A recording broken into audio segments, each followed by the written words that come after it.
The rain had not stopped for 3 days. Seraphine stood at the tall window of the east wing, watching the water run down the glass in thin, crooked lines. The palace gardens below were flooded at the edges, the roses bending under the weight of it all.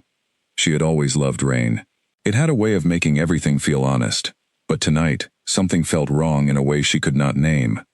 She pressed her fingers lightly against the cold glass and told herself it was nothing. Dorian had been busy. He was always busy. He was the Alpha King, and that meant the world never stopped pulling at him. She understood that. She had understood it from the beginning, from the very first evening he had taken her hand at the northern summit and looked at her like she was the only still thing in a room full of noise. She had been 23 then. He was 28. She was the daughter of General Edmund Aldrich, a man the kingdom respected deeply, a man who had spent his life protecting borders and keeping his word. Her father had not raised her to chase power.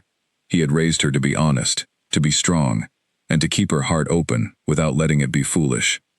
She had tried to live that way every day of her life. And then she had met Dorian Vale. She remembered the night clearly, even now.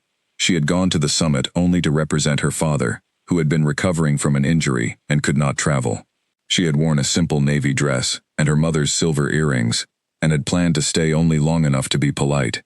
But Dorian had found her near the library corridor, and he had spoken to her like a man who was genuinely curious about what she thought.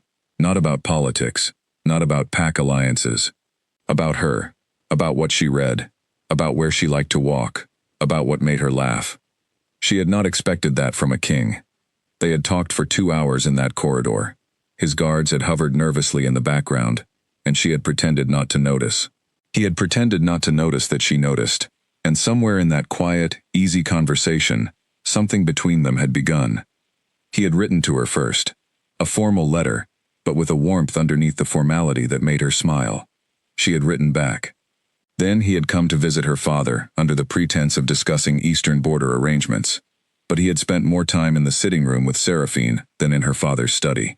Her father had not said anything, but she had caught the small smile on his face one evening after Dorian had left, and she had understood. Her father had approved. She had not needed his approval, exactly. She was her own person, and she knew it, but she loved her father deeply, and his quiet happiness had meant something to her. He had lost her mother when Seraphine was 12. He had raised her alone, with discipline and love, and very few soft words, but she had always known he cared. The smile that evening had said more than most speeches. The courtship had been careful, slow, and genuinely tender. Dorian did not rush her. He did not perform for her the way she had seen other powerful men perform for women they wanted. He simply showed up. He remembered details. He asked follow-up questions to things she had mentioned weeks earlier. He noticed when she was tired, and gave her space. He made her feel, for the first time in her life, like someone was paying true attention. She had fallen in love with him in the autumn of that year, under a wide sky during a walk along the river just south of the capital. He had reached for her hand without asking, and she had let him take it, and neither of them had said anything for a long time. They had just walked. The trees were orange and gold and the air smelled like wood smoke and wet leaves. She had thought, in that quiet moment, that happiness was not always loud. He had proposed 6 months later. She had said yes, without hesitation. The wedding had been everything the kingdom expected, large, formal, and full of ceremony. She had stood at the altar in white and gold and looked at him, and he had looked back at her, with an expression that she had believed, completely, was love. His eyes had been steady. His voice had not wavered when he made his vows. She had made hers, with the same steadiness, and she had meant every single word. That had been 3 years ago. 3 years of building a life inside the palace walls. 3 years of learning what it meant to be a queen, not just a wife. She had taken the role seriously. She had studied the history of the kingdom, the alliances, the old grievances between pacts, the language of court protocol. She had sat in on council meetings and listened carefully. She had developed her own opinions and voiced them when asked, and sometimes when not asked, because she believed that a queen who only spoke when spoken to was not truly serving anyone. Dorian had supported her in this. At least, he had appeared to. He encouraged her to attend council meetings. He praised her instincts in front of his advisors. He told her, often, that she was sharper than half the men in the room, and that the kingdom was lucky to have her. She had believed him. She had felt seen, felt valued, felt like their partnership was real and equal, and growing stronger with every season. But lately, something had shifted. She could not point to the moment it had begun. It had been gradual, like the tide going out, so slow that you did not notice the waterline dropping until you looked down and found your feet on dry sand. Dorian had become quieter, not cold, not unkind, but distant in a way that felt new. There were evenings when she reached for him in conversation and found nothing to hold on to. There were mornings when he was already gone before she woke, without a note, without a word to the staff about where he had gone. She had told herself it was the pressure of the kingdom. There had been difficult months. Trade negotiations with the Western territories had stalled badly. 2 of his senior generals had retired within weeks of each other, leaving gaps in the military structure that needed careful attention. The harvest in the northern provinces had been poor, and that always created tension in the lower councils. There were 100 reasonable explanations for why a king might seem preoccupied. She had chosen those explanations. She had chosen them because she loved him. She had chosen them because she was not the kind of woman who invented problems where none existed. She had chosen them because she believed, truly, that a marriage built on trust should not be constantly tested by suspicion. And perhaps that trust had made her slow to see. She turned away from the window and walked to the writing desk in the corner of the sitting room. She had been working on correspondence all afternoon, letters to the leaders of 2 southern packs who were in dispute over a shared river boundary. It was delicate work. She enjoyed it. It required careful thinking, the right words in the right order, and a genuine understanding of what each side needed to feel heard. She was good at it. She sat down and picked up her pen, but she did not write. Her mind kept returning to dinner 2 nights ago. Dorian had come late, which was not unusual, but there had been something in his manner when he sat down, a tightness around his eyes, a slight delay before he answered her first question, a moment where he looked at his plate instead of at her when he spoke. She had noticed it. She had not said anything. She had told herself she was reading too much into nothing. But it stayed with her. The thing about Seraphine was that she had always trusted her instincts. Her father had taught her that. He used to say that the body knows things before the mind catches up, and that the feeling of something being wrong was never just imagination, it was information. She had carried that lesson with her through her whole life, and it had served her well, many times, in many rooms. So she sat at the writing desk and asked herself, quietly and honestly, what her body was telling her. It was telling her to pay attention. She did not know what she would find if she did. She did not know if what she was feeling was real, or simply the product of 3 difficult months and too many sleepless nights. But she decided, sitting there with the rain still falling outside and the pen resting between her fingers, that she was going to stop choosing comfortable explanations. She was going to look clearly at what was actually there. She was going to pay attention. She set the pen down and stood. She walked to the bookshelf along the east wall, the one where Dorian kept documents he was working through. He often moved papers between his study and this room, especially when he was reviewing things in the evening. She was not looking for anything specific. She simply wanted to feel like she was being honest with herself, and sometimes honesty starts with small movements. She ran her fingers along the spines of the folders stacked neatly on the lower shelf. Most were labeled in the hand of his secretary. Council reports, trade summaries, military schedules. She recognized all of it. This was the ordinary machinery of the kingdom, the kind of paperwork that never stopped. And then she saw something that did not belong. It was a small envelope, cream-colored, tucked between a military report and a council summary, as though someone had meant to hide it quickly and run out of time. It had no official seal. It was not labeled. It had been opened and then folded shut again, not quite evenly, the way letters are refolded when you have read them more than once. She stood very still. She told herself she was not the kind of person who read other people's letters. She believed in privacy. She believed in trust. She had never once gone through Dorian's things in 3 years of marriage, not because she was afraid of what she would find, but because she had genuinely believed there was nothing to find. She had believed in them. She picked up the envelope. She told herself she would just look at the outside, check if it was something official that had been misfiled, something from the council, something from his secretary. But she already knew it was not, because official letters had seals and labels, and they were not tucked between folders like something that needed to stay out of sight. She opened it. The handwriting inside was looped and careful, feminine, and completely unfamiliar to her. The letter was not long, only a page, but she read it twice, then a third time, standing in the middle of the sitting room with the rain hitting the window and the lamp casting a yellow circle of light across the floor. The letter did not use names, but it did not need to. The language was personal, in a way that left no room for any innocent explanation. There were words about missing someone, words about time passing and things remaining unchanged. There was a line that said, clearly and without apology, "I know she does not know. And I know you believe that is kinder, but kindness to one is not always honest to the other. She." The words sat in the middle of the page, like a stone dropped in still water. Seraphine read it again. She was the she. She was the one who did not know. She stood there for a long time. The lamp flickered once. The rain did not stop. She folded the letter exactly as it had been, with the slight unevenness of someone who had read it many times, and she placed it back between the folders where she had found it.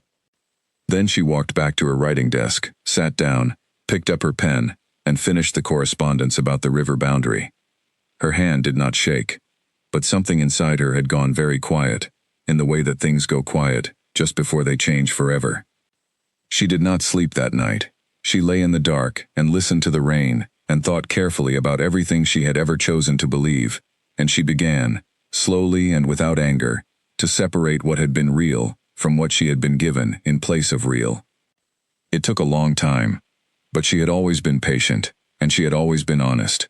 And now she had something new to be honest about. She thought about the way he had looked at her on their wedding day. She replayed it carefully, the way you replay something you are trying to understand differently than you once did. His eyes had been steady. She had read that steadiness as devotion. Now she wondered if it had been something else. The practiced calm of a man who had already learned how to hold two things at once, without letting either one show. She thought about the evenings he came home late. She had never questioned those evenings. She had told herself that a king's work did not keep normal hours, and that was true. But she understood now, lying in the dark, that truth can be used as a cover for other things. A fact can stand in front of a lie and make it look respectable. She thought about the way he had, several months ago, come home with a look on his face she had not been able to read. She had asked him what was wrong. He had said nothing, just a long day. She had made him tea. She had sat with him in silence because she thought that was what he needed.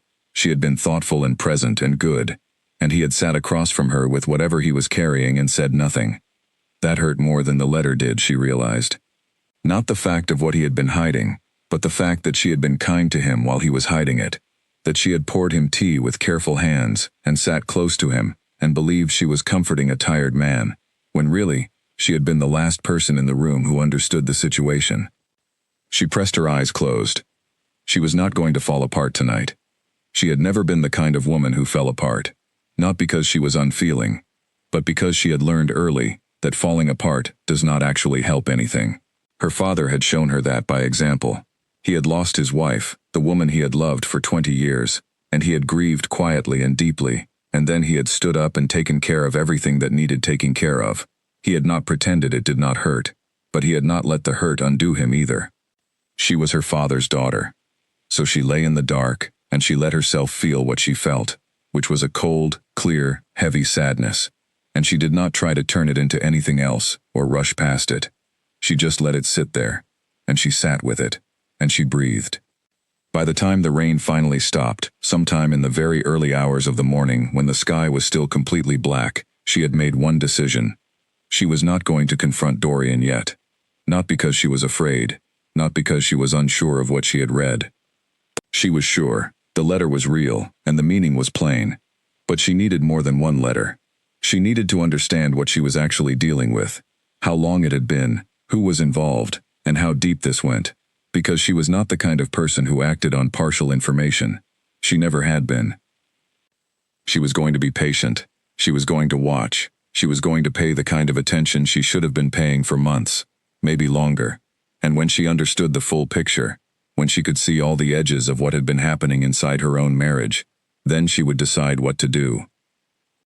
She was not running. She was not hiding. She was thinking. And she was very, very good at thinking.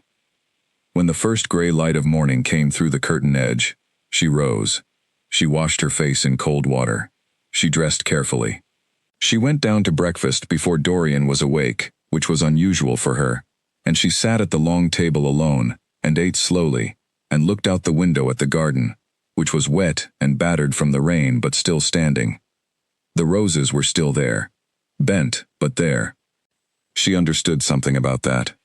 She poured herself a second cup of tea and opened the Southern Correspondence again. The river boundary dispute was not going to resolve itself. People were counting on her to think clearly and fairly. She had a job to do, and she was going to do it. Whatever was happening in her marriage, she was still the queen, and she was still herself.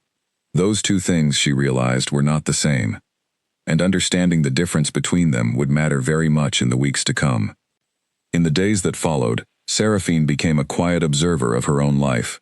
She had always been attentive, but she had directed that attention outward, toward the kingdom, toward the people she was responsible for, toward the work of being a good queen. Now she turned it inward, toward the small details of her daily life with Dorian, and she began to see things she had not allowed herself to see before. It was not dramatic. There were no loud arguments, no cold silences that would have alarmed a stranger looking in from outside. On the surface, everything looked the same. Dorian came to dinner. He asked about her day. He listened when she spoke about the Southern dispute, which had moved toward a preliminary agreement she was quietly proud of. He laughed at things that were genuinely funny. He kissed her cheek when he came to bed late, which he did often.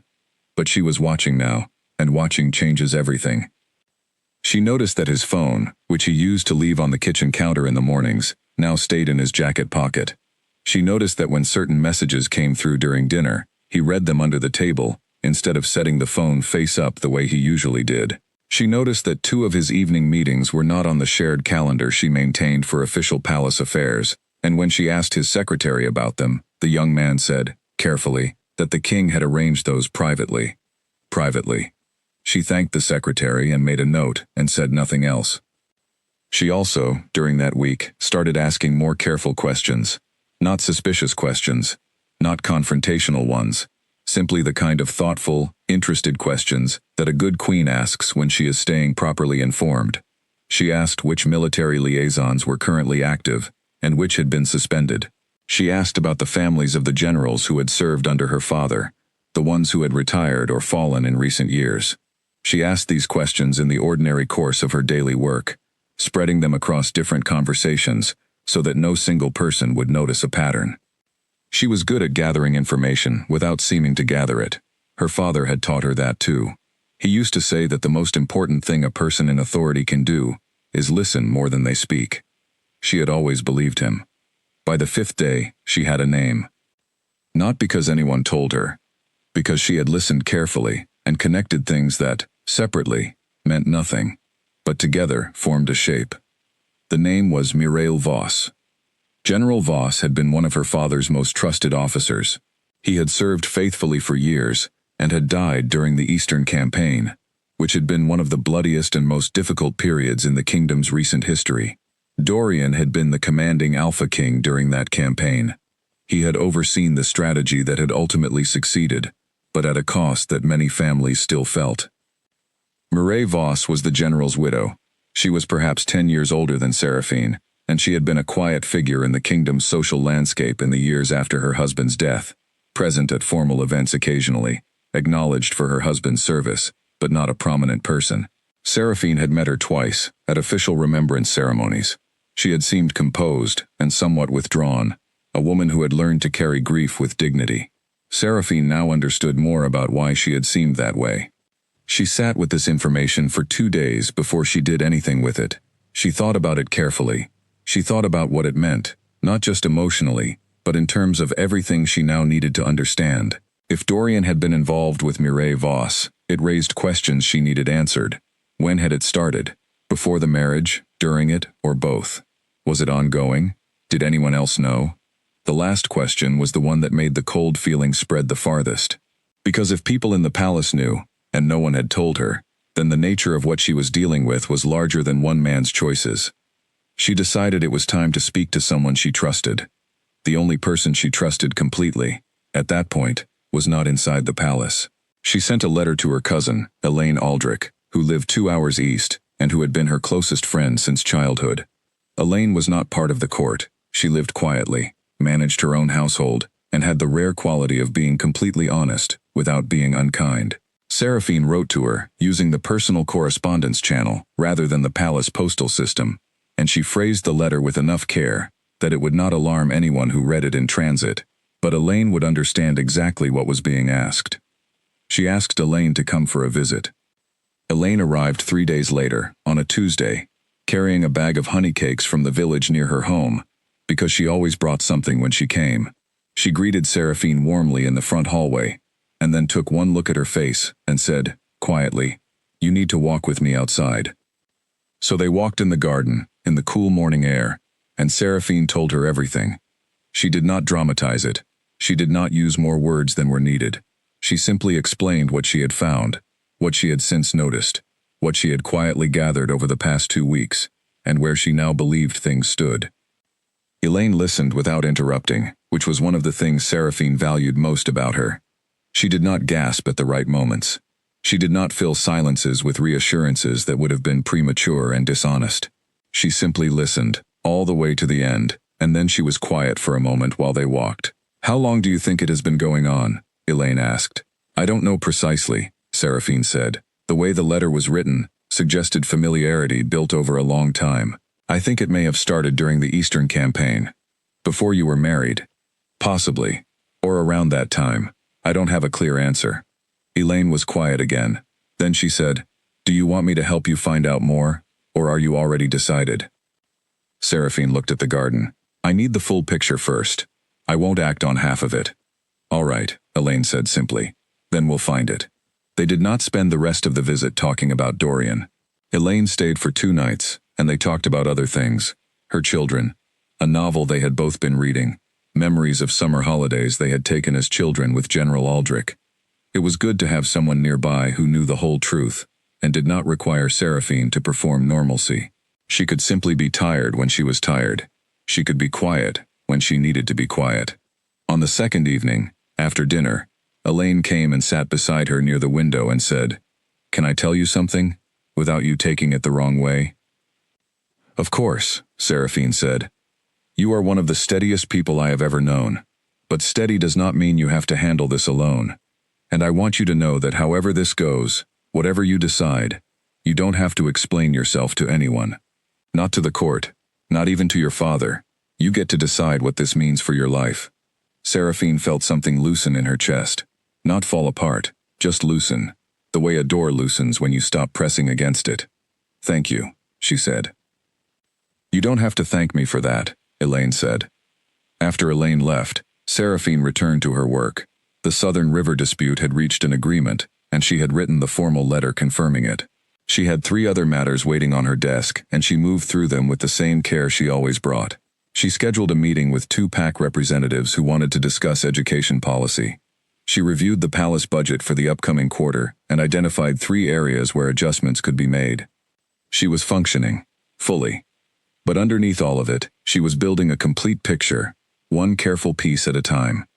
It came together on a Thursday evening, 2.5 weeks after she had first found the letter in the bookshelf. She had been quiet and watchful and patient, and all of it had given her what she needed. She now knew that the connection between Dorian and Mireille Voss had begun during the Eastern campaign, during the months immediately following General Voss's death.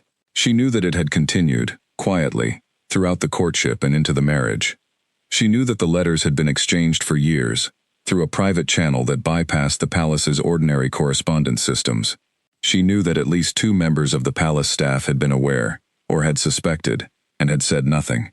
She sat at her desk with all of this arranged in front of her, as clear and structured as a council report. And she felt, for the first time, completely certain. Not angry, not destroyed, not broken. Certain. Because she finally understood exactly what had happened inside her marriage, and she could no longer look at it and call it something it was not. She had been kind, and present, and faithful, and devoted.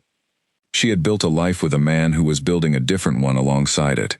She had believed in something that had not, at its foundation, been completely honest. And now she knew. Knowing she understood was not the same as deciding. She still had choices to make. She still needed to think clearly about what came next, about how she would move forward, about what she owed to herself, and what she owed to the position she held. But she no longer had any reason to wait. She folded her hands on the desk and looked at the window, where the sky outside had gone dark and the first stars were appearing, faint and steady, behind a thin layer of cloud. She had one conversation left to have, and she was going to have it with complete honesty and complete calm. Because that was who she was, and no amount of pain, however real, was going to change that. She picked up her pen and wrote a note to Dorian, asking if they could speak privately the following morning. She kept the note short and neutral, the way she kept all her official correspondence. She folded it, sealed it, and sent it with the evening house staff. Then she went to bed, and for the first time in weeks, she slept. Not because the situation had resolved, but because she had stopped pretending she did not know what it was. The truth, even when it is hard, has a way of settling the mind. It removes the effort of keeping two different understandings alive at once, the one you want and the one that is real. When you finally let the real one stand alone, something in you stops working so hard. She slept deeply and without dreaming, and in the morning she rose early, washed her face, dressed carefully, and went downstairs to wait. She was ready. Dorian came down at 7, which was early for him. He had read her note and he was dressed formally, which told her something. A man who dresses formally for a private conversation with his wife is a man who is preparing for something difficult. He found her in the small sitting room off the main corridor, the one with the blue chairs and the low table that they had sometimes used for quiet evenings in the earlier years of their marriage. She had chosen it deliberately. It was not the throne room. It was not his study. It was a personal space, a place that belonged to both of them equally. He sat down across from her. "You wanted to talk," he said. "Yes," she said. "I do." There was a pause, and in that pause she saw something cross his face. Not guilt, not yet, but a kind of readiness, the way a person looks when they have been waiting for a conversation to arrive and have spent time deciding how to have it. That told her something too. She had planned to begin by asking him a question, but sitting there, looking at him across the low table, she changed her mind. She was not going to make this a guessing game. She was not going to give him the chance to navigate his way through her questions with half answers and careful language. She had spent 3 weeks gathering the truth. She was going to put it on the table and let it be seen. "I know about Mireille Vos," she said. The room went very quiet. She watched him. She had learned, from years of sitting in council meetings and negotiating with people who had things to hide, that the first 3 seconds after a reveal are the most honest. Before the person has time to compose themselves, before the training of politeness takes over, you can see exactly what they feel. What she saw in Dorian's face in those 3 seconds was not innocence. It was not surprise. It was the careful, controlled collapse of something that had been held up for a very long time. "Seraphine," he said. "You don't have to decide what to say immediately," she told him, and her voice was even. "But I would like you to be honest with me, because I have been honest with you for the entire length of our marriage, and I think I have earned that much." He looked at the table. He looked at his hands, and then he looked at her. "How long have you known?" he asked.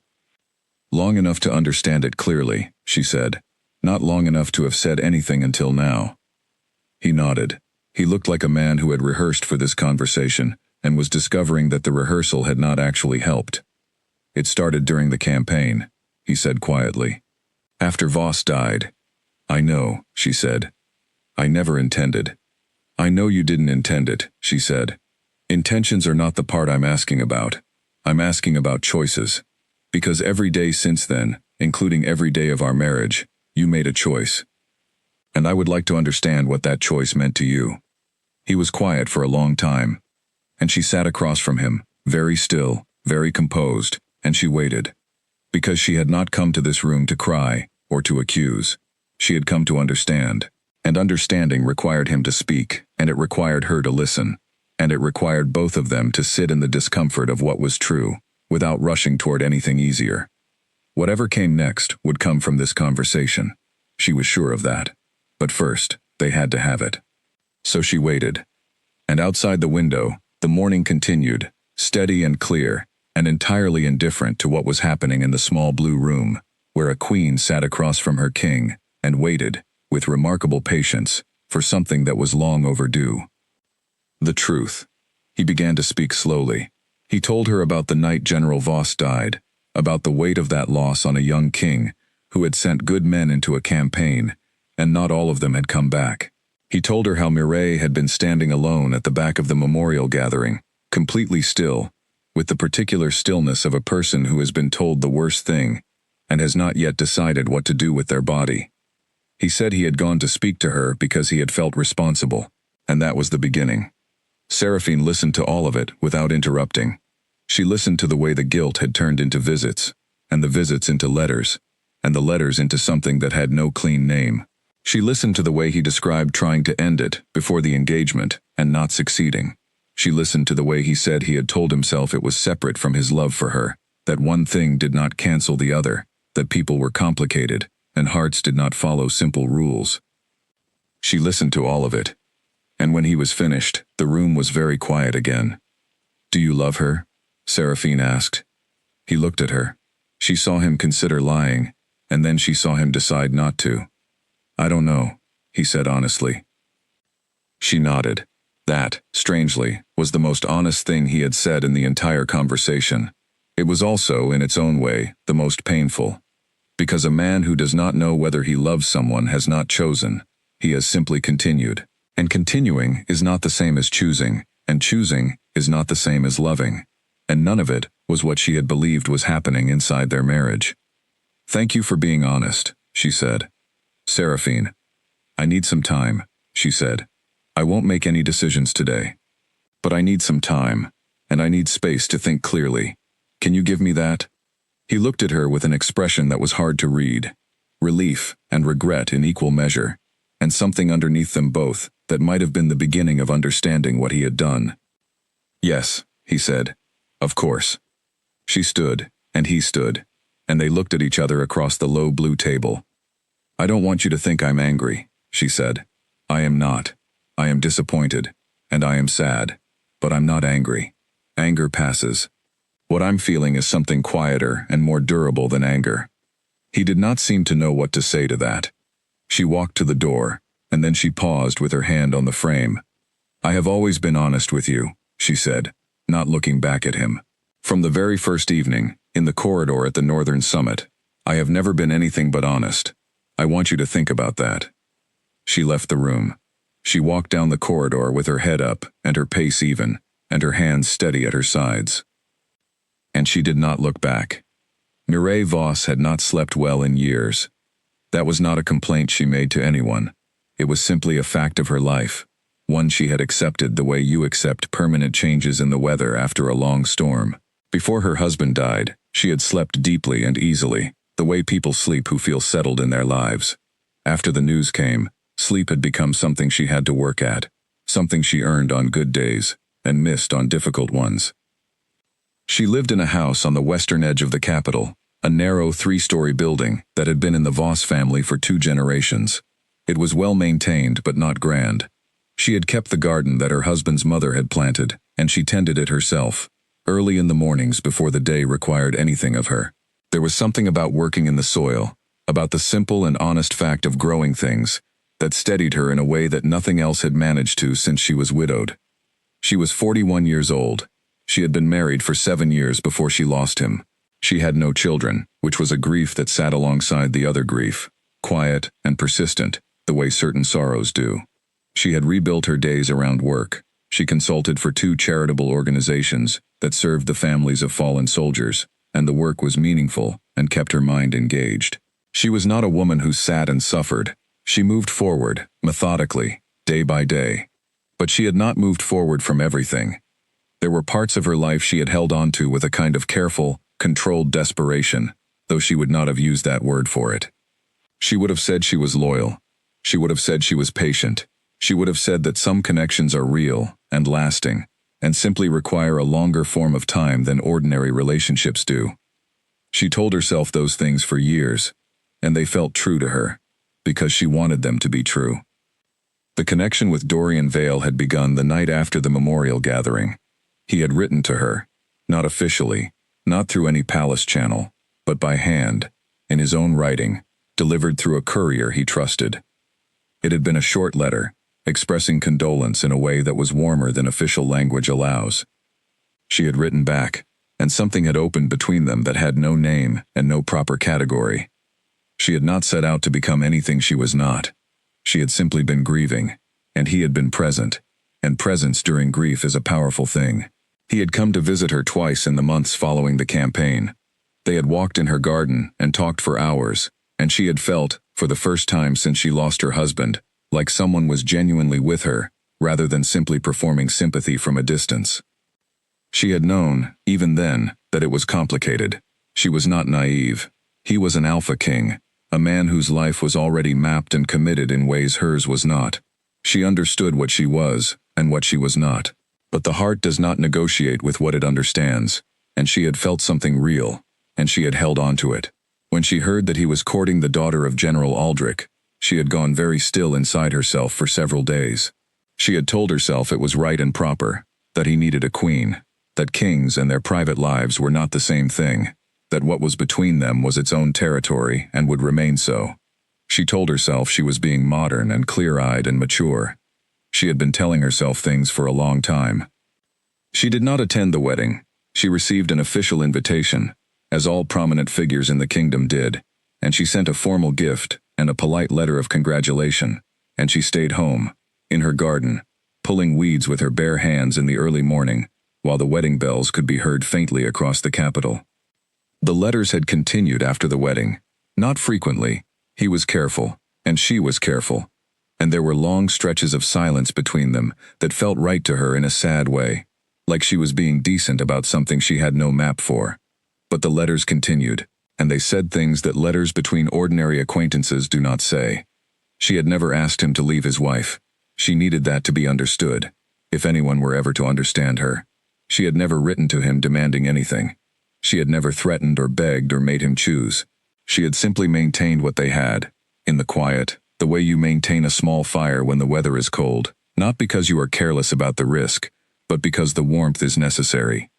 But she had begun, in the months before everything changed, to question herself. There were mornings when she looked at the garden and thought about what honesty required.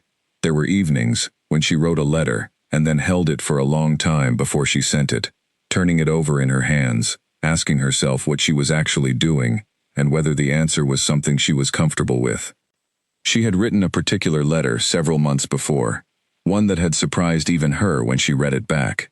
She had written things about honesty, about the woman who did not know, about whether kindness to one person could truly exist alongside a hidden truth to another. She had not written it to cause trouble. She had written it because she was trying to be honest with herself, and the words had come out on the page before she had filtered them. She had sent it without thinking it all the way through. It was that letter, she later understood, that had changed the shape of things. She was in her garden on a Wednesday morning, pulling the first dead leaves from the autumn roses, when her neighbor's young son came around the gate with a message.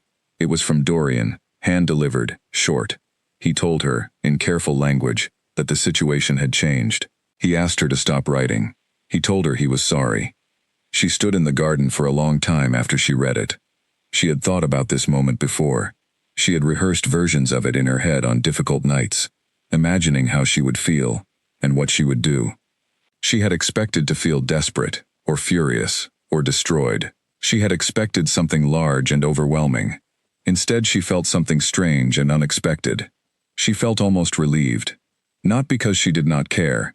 She did care, deeply, and there was a real pain in her chest that she was not going to pretend was not there. But underneath the pain was something else, a kind of recognition, a sense of things finally being what they actually were, instead of what she had chosen to believe they were.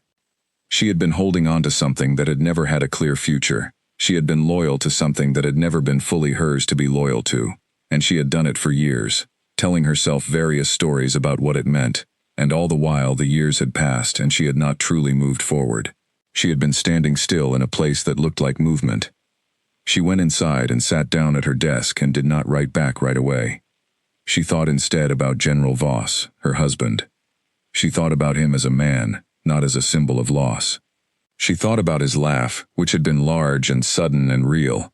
She thought about the way he had argued with her about small things, which route was faster to the market, whether the kitchen window should stay open in summer, whether the cat deserved to sleep on the good furniture.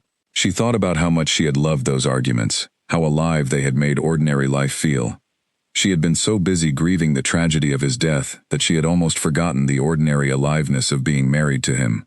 And in keeping herself connected to Dorian, connected to the guilt and the grief and the complicated feelings of the post-war years, she had kept herself from doing the most important thing she needed to do, which was to actually put the past in its proper place and let herself belong to the present. She wept that day, a good, honest cry that had been building for several years.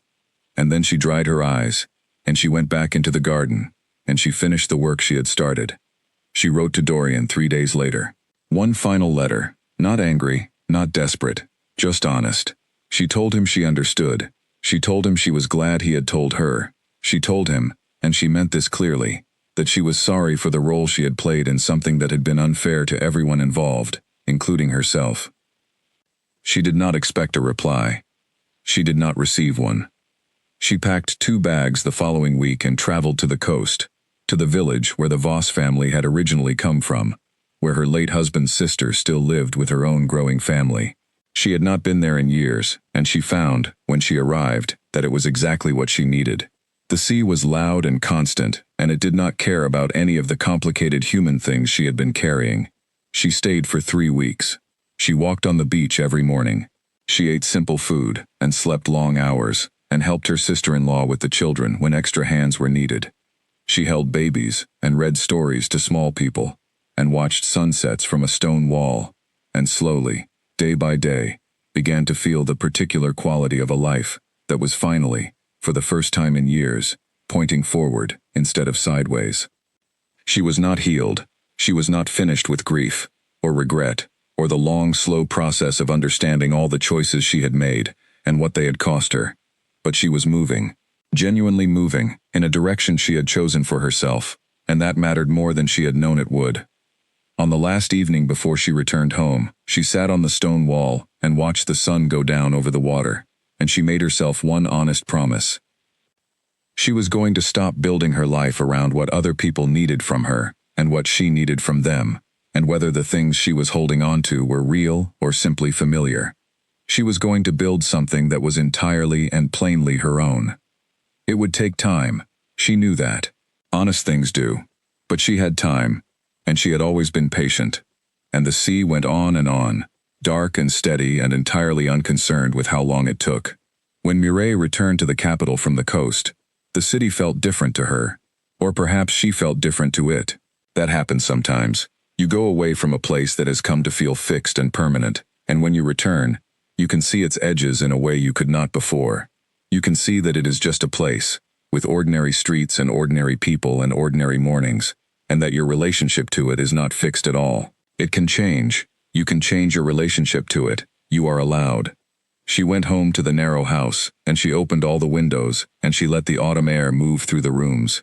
She reorganized the front sitting room, moving the furniture in a way that felt cleaner and more like her. She went through the desk drawers she had not properly cleaned in years, and she was honest with herself about what to keep and what to let go. There were letters she did not need to hold on to. There were small objects that had belonged to the past and were keeping her tethered to it in ways she had not fully recognized until now. She was careful and unhurried about it. She did not make it dramatic. She simply moved through her own house, as an honest person, asking herself what was hers, and what she was only keeping out of habit or fear, and she acted on the answers. The charitable work continued. She returned to her 2 organizations and found that her weeks in the country had sharpened something in her, some quality of attention and purpose that she had been letting dull for a long time. She attended a meeting of the Fallen Soldiers' Families Council that she had been avoiding for months, and found, somewhat to her surprise, that she had a great deal to contribute, and that the other members were genuinely glad to have her there. She began to make plans, small ones at first, then larger. She applied for a position on the advisory board of a new educational initiative for the children of veterans. She agreed to write a short account of her late husband's service for the official military history publication, something she had been asked to do many times and had always deflected. She finally said yes. Writing it was not easy. She sat with the pages for many evenings, moving through memories she had kept carefully folded and undisturbed for years. She cried sometimes while she wrote, quietly, in the lamplight, But she kept writing, because General Voss had deserved to be written about, and because doing it was one of the most genuinely honest things she could do for the person she had loved and lost honestly, without any complication. She finished it on a cold evening in late autumn, when the leaves were gone and the garden was bare, and the sky outside was very clear and full of stars.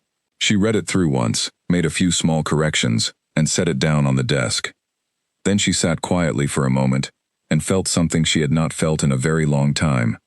She felt like herself. Not the version of herself that had formed around loss and grief and the complicated years that followed. Not the version that had held herself in a kind of suspended state, neither fully in the present, nor fully at peace with the past. The version that had existed before any of it. The woman who had been curious and capable and direct and quietly joyful about the ordinary business of living. She was still here. She had been here the whole time, waiting for everything else to settle enough that she could breathe. She stood and went to the kitchen and made tea. She sat at the kitchen table with the mug between her hands, and she looked out the window at the dark garden, and she thought, not for the first time, about Seraphine Aldrich.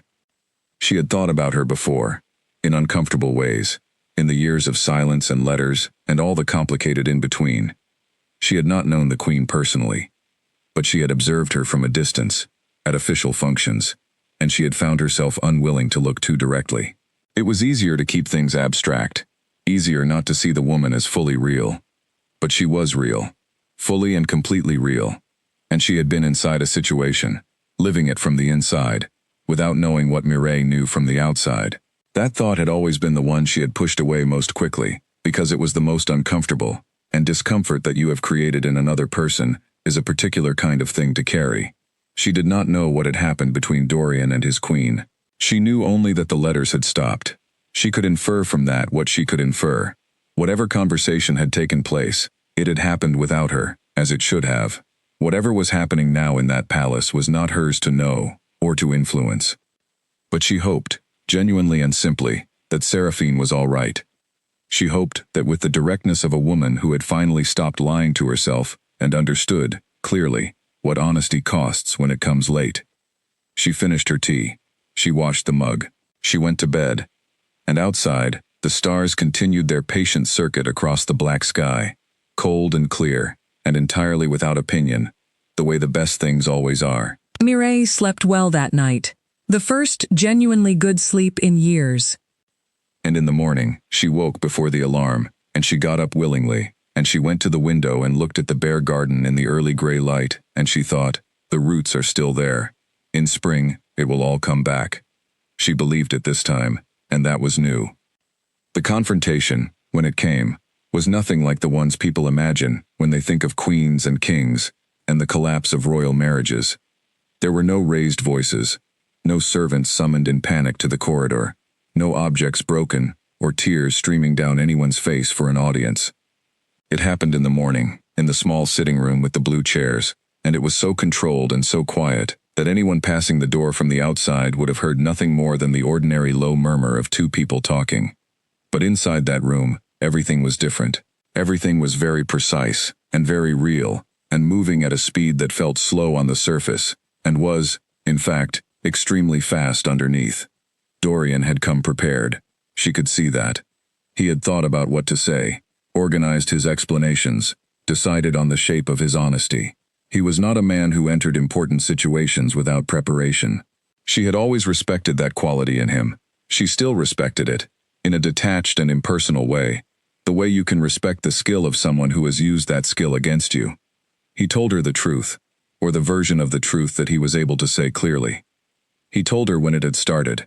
He told her that it had been, in the beginning, about guilt, the guilt of losing General Voss, of watching Mireille, standing at the memorial, with her face very still, and her eyes not focused on anything, and feeling responsible for what that woman was carrying. Seraphine listened to all of this without moving. She held her hands in her lap, and she kept her expression quiet, and she let him speak until he was finished. And during the courtship? She asked. He paused. I tried to end it, before the engagement. I told her it had to stop. But it didn't stop. Not completely, not immediately. And after the wedding? He looked at the table. The letters continued for a time. A time, she said. How long a time? Another pause. He was not trying to mislead her. She could see that. He was trying to be accurate while also managing what he felt, which was something between shame and a kind of desperate hope that honesty now could repair what had been broken over years. Until last month, he said. She let that settle. Last month. So the letters had been exchanged throughout their entire marriage.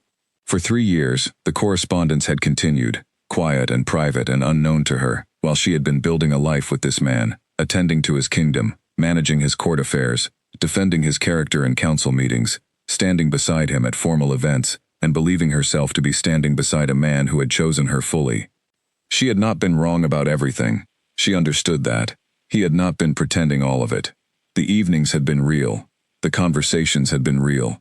The laugh he had in the mornings when something surprised him was real. The way he reached for her hand at public events. The way he praised her in front of the council. The way he looked at her sometimes across a crowded room with an expression of straightforward pride. Those things had been genuine. But genuine is not the same as whole. And she had believed she had the whole thing. I have a question, she said, and I want you to answer it without preparing the answer first. Just tell me what comes into your mind. He looked up at her. All right. Do you think you treated me fairly? The silence that followed was not the silence of a man who did not have an answer.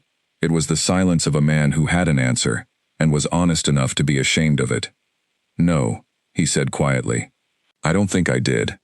She nodded once. That mattered to her. Not because it changed anything practical, but because it was a true thing, said clearly. And true things said clearly are not as common as they should be, and she had always valued them.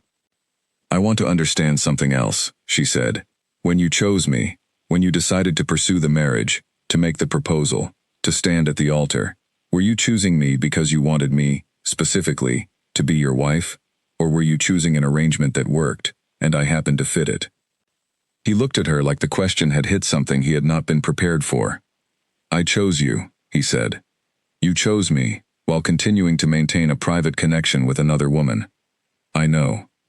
Then you chose me incompletely, she said. You chose a version of a marriage to me that made room for something that was not supposed to be there, and I didn't know that was what I was agreeing to. I agreed to something different than what I was given. He did not argue. He had no argument. I'm not asking you to defend yourself, she said. I'm asking you to understand what I'm saying. There is a difference between a man who makes a mistake and a man who makes a pattern.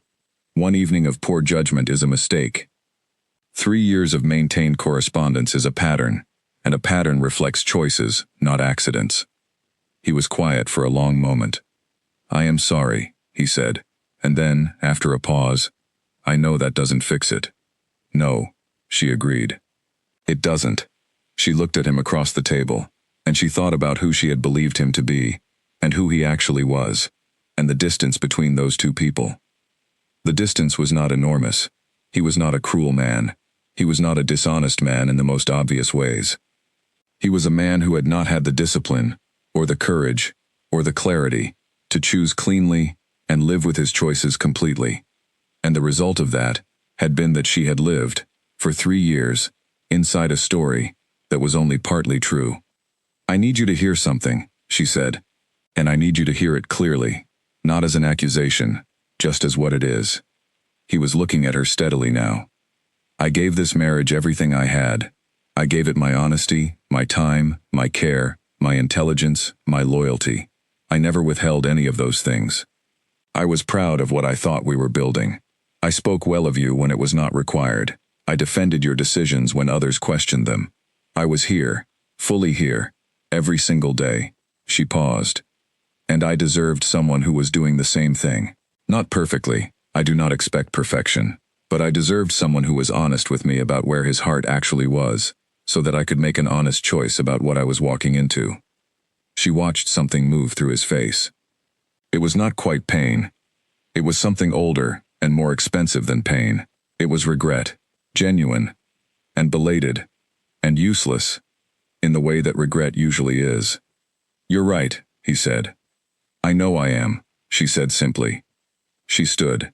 She did not do it with drama. She simply stood, because the conversation had reached its end, not because everything had been said, but because everything that needed to be said had been said. The rest would be said in actions over the coming days and weeks. Words at this point could only do so much. He stood too, because he was a man with good manners, and even in the most difficult moments he held on to that. They faced each other across the table. "Are you going to leave?" he asked. She considered the question, not because she was uncertain, but because she wanted to answer it honestly rather than quickly. "I am going to think," she said, "and I need you to give me the space to think without pressure, without apologies that are really requests, without explanations that are really negotiations, just space." He nodded. "Can you do that?" she asked. "Yes," he said, "I can do that." She walked to the door. "Seraphine," he said. She paused with her hand on the frame. "I have always known," he said, "that you were the best person in this relationship. I want you to know that I have always known that." She turned and looked at him one last time over her shoulder.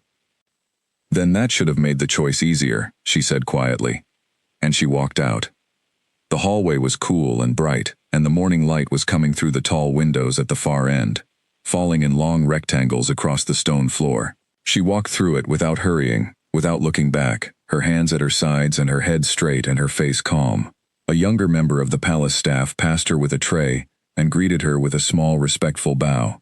She smiled at him and said good morning, and asked if the tea in the kitchen was still fresh, and he said yes, and she thanked him. She went to the kitchen and poured herself a cup, and took it to the window, and stood there for a while, looking out at the garden. She was not performing calm. She was calm. The conversation had been difficult, and it had confirmed everything she already knew, and there was a real weight in her chest that she was not going to pretend wasn't there. But she had known, since the night she found the letter, that this moment would come. She had prepared for it honestly, without illusions about what it would feel like, and she had been right. It felt like exactly what it was. The end of one thing, not yet the beginning of the next. That strange, still, honest space in between. She stood at the kitchen window with her tea, and she let herself simply be in it, because that was what the situation called for. And Seraphine Aldrich, queen and daughter of a general and person who had always been honest, had never been someone who ran away from what the situation called for. She stood there until the tea was finished. Then she washed the cup and went upstairs to begin the day. The thinking she had promised herself was not vague or directionless. It was the kind of thinking she had always done well, structured, careful, honest about what she knew and what she did not. She gave herself 1 week. She did not tell Dorian this. She simply committed to it privately, as a way of ensuring that her decision, whatever it was, would be made from understanding, rather than from the immediate raw feeling of the confrontation. She had learned, from years of working through difficult counsel matters, that the decision made in the first hours after a shock is often not the wisest one. You need time for the initial wave to pass, so you can see what the water has left behind. During that week she continued all her normal duties. She met with the Southern PAC representatives. She reviewed 2 policy proposals. She had lunch with a member of the court whose daughter had recently enrolled in an apprenticeship program Seraphine had advocated for, and the woman was so genuinely happy about it that it made the afternoon feel simple and good. She also spent time alone, in her rooms in the evenings, with a notebook and a pen, writing things down in a private, unfiltered way that she did not usually allow herself. She was not writing for anyone else. She was writing in order to see her own thoughts more clearly. It was a habit her father had recommended when she was young. He used to say that a thought inside your head is like a ship in fog, but a thought on paper has edges and direction. She wrote about the marriage. What it had been, what she had believed it was, what she now understood it to have actually been. She wrote about Dorian, not with bitterness but with clarity, trying to see him accurately, rather than through the lens of either love or disappointment. He was a man with real qualities, and real failures. He had made a choice, or rather, he had avoided making one, and the result of that avoidance had settled across 3 years of her life without her knowledge. She wrote about herself. This was the part she was most honest about, and the part that surprised her the most. She had been so focused on what Dorian had done and not done that she had not yet fully asked what her own part in the story was, not in the affair, which had nothing to do with her choices, but in the pattern of not seeing. She asked herself why she had chosen comfortable explanations when early signs had nudged her. She asked herself whether there had been moments when she had known, at some level below conscious thought, that something was not right, and had chosen to smooth over it because the alternative was too difficult to consider. She thought there probably had been, not because she had been weak, but because she had loved him, and love has a way of wanting the best interpretation to be true. It is not a failure of intelligence to hope, but she understood now that hope, when it asks you to ignore what you are seeing, starts to become a different thing, and she was going to be more careful about that difference in the future. She also wrote about what she wanted, what her life looked like when she imagined it honestly, without reference to any particular person or position, what she valued, what made her feel real, what made her feel useful and seen and like herself. The list was clear when it came out onto the page. She wanted work that was genuinely meaningful, not the performance of work, not the appearance of being helpful, but actual impact on actual people. She wanted honesty in her closest relationships, the kind of honesty that is not cruel, but is also not careful to the point of deception. She wanted space to be fully herself, all of herself, not the polished version that was expected in formal settings. She wanted to feel at home somewhere. The palace, she realized as she read back over what she had written, had never fully felt like home. It had felt like a role she had taken seriously, and performed well, and even found genuine meaning in, but a role nonetheless.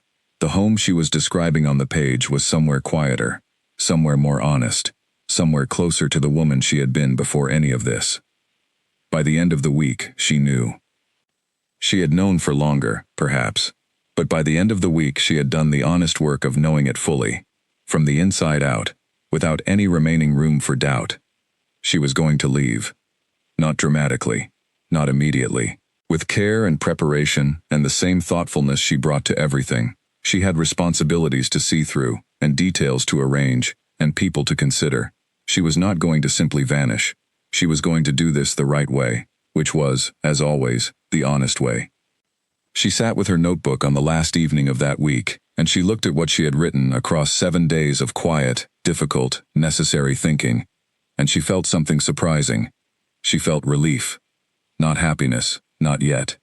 Not the clean brightness of a new beginning, but the specific, grounded relief of a person who has been carrying something heavy for a long time and has finally set it down and can feel, for the first time in a long time, what their arms are actually like without the weight in them.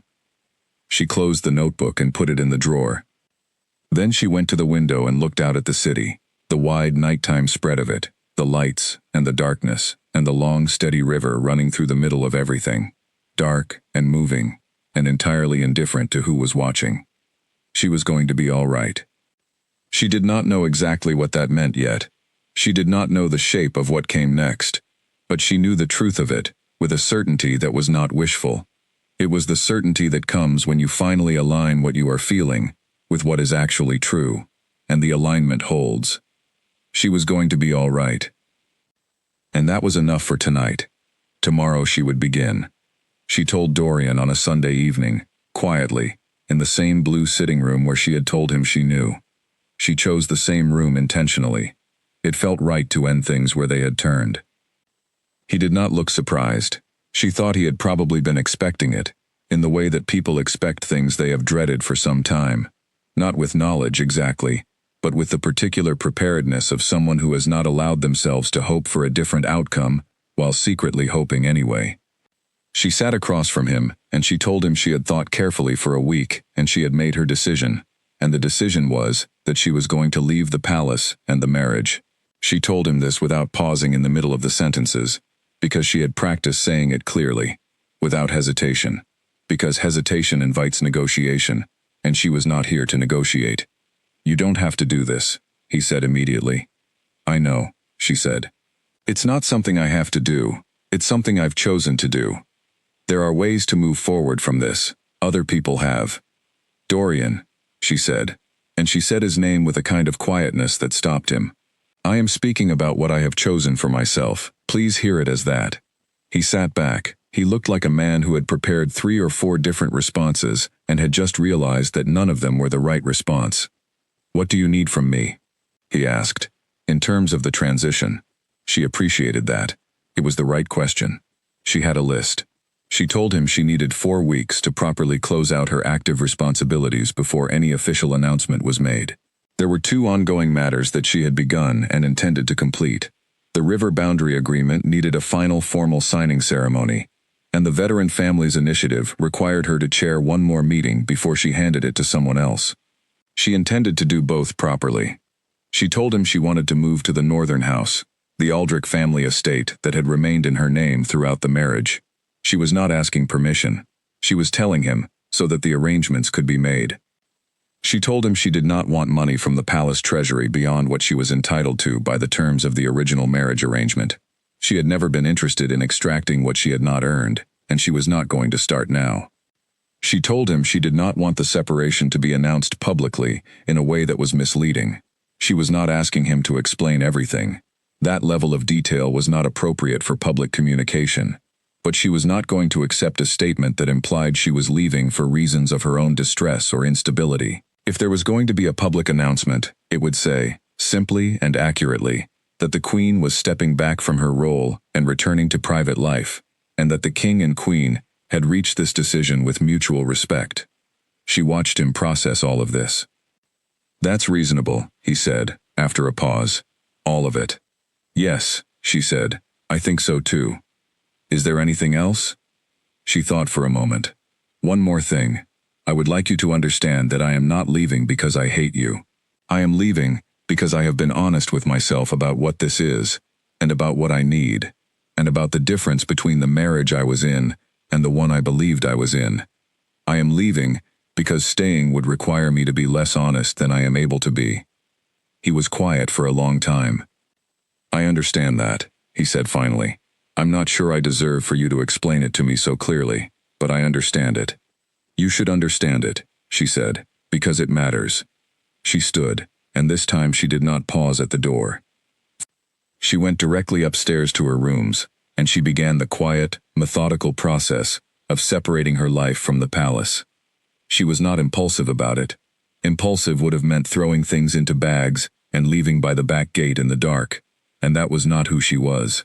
She moved carefully through each area of her life, her correspondence, her wardrobe, her books, the small collection of personal objects she had accumulated in 3 years. She packed what was hers and set aside what belonged to the palace. She wrote detailed notes for whoever would need to take over her active matters so that nothing fell through the gap. She kept her word to herself about the 2 responsibilities she had promised to complete. The river boundary signing ceremony took place on a Thursday, exactly 3 weeks after she had told Dorian of her decision. She presided over it with the same focused care she had given to every stage of that negotiation. Both delegations left satisfied. The agreement was fair and they knew it. She had made sure of that. The Veteran Families meeting was on a Tuesday, 1 week before she planned to leave. She chaired it for 3 hours, steered 2 difficult conversations toward productive outcomes, and at the end, she formally introduced the woman who would be taking over her role, a capable and experienced administrator she had personally recommended to the council. She gave a short speech that was honest, without being personal, thanking the group for the privilege of working alongside them, and expressing genuine confidence in the road ahead. Several people in the room were visibly moved. She held herself steady and smiled, and thanked them, and meant it. On the way out, the council secretary, a quiet older woman named Clara, who had worked at the palace for many years, fell into step beside her in the corridor and said, very quietly, "You have been a good queen."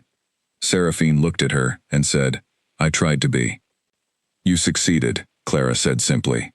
They walked in silence for a moment, and then Clara peeled off toward her own office, and Seraphine continued on alone. The palace staff, many of whom had watched her grow into the role over 3 years, had begun to understand what was coming. No one said anything directly, but the small acts of kindness multiplied in those final weeks. Extra care with her morning tea, flowers placed in her corridor without comment, the young man who always opened the south garden door for her making a point to be there even on his days off. She noticed all of it. She received it gracefully, and did not make anyone feel awkward about it. Dorian kept his word about the space she had asked for. He was present in the palace during those weeks, and they crossed paths at meals and in shared corridors, and he was unfailingly polite, and sometimes genuinely warm, in the way that people are warm when they are also carrying regret. He did not make any of the attempts at negotiation she had been expecting. No last-minute appeals, no rearranged arguments, no emotional appeals designed to change her mind. She respected him for that more than she would have expected. On the evening before she planned to leave, she walked through the palace rooms she had used most often during her 3 years there. Not in a sentimental way. She was not the kind of person who needed to say goodbye to furniture. She walked through them simply to let herself be present in them one final time, to close them properly in her mind, rather than leaving them open, in the way that unfinished things stay open.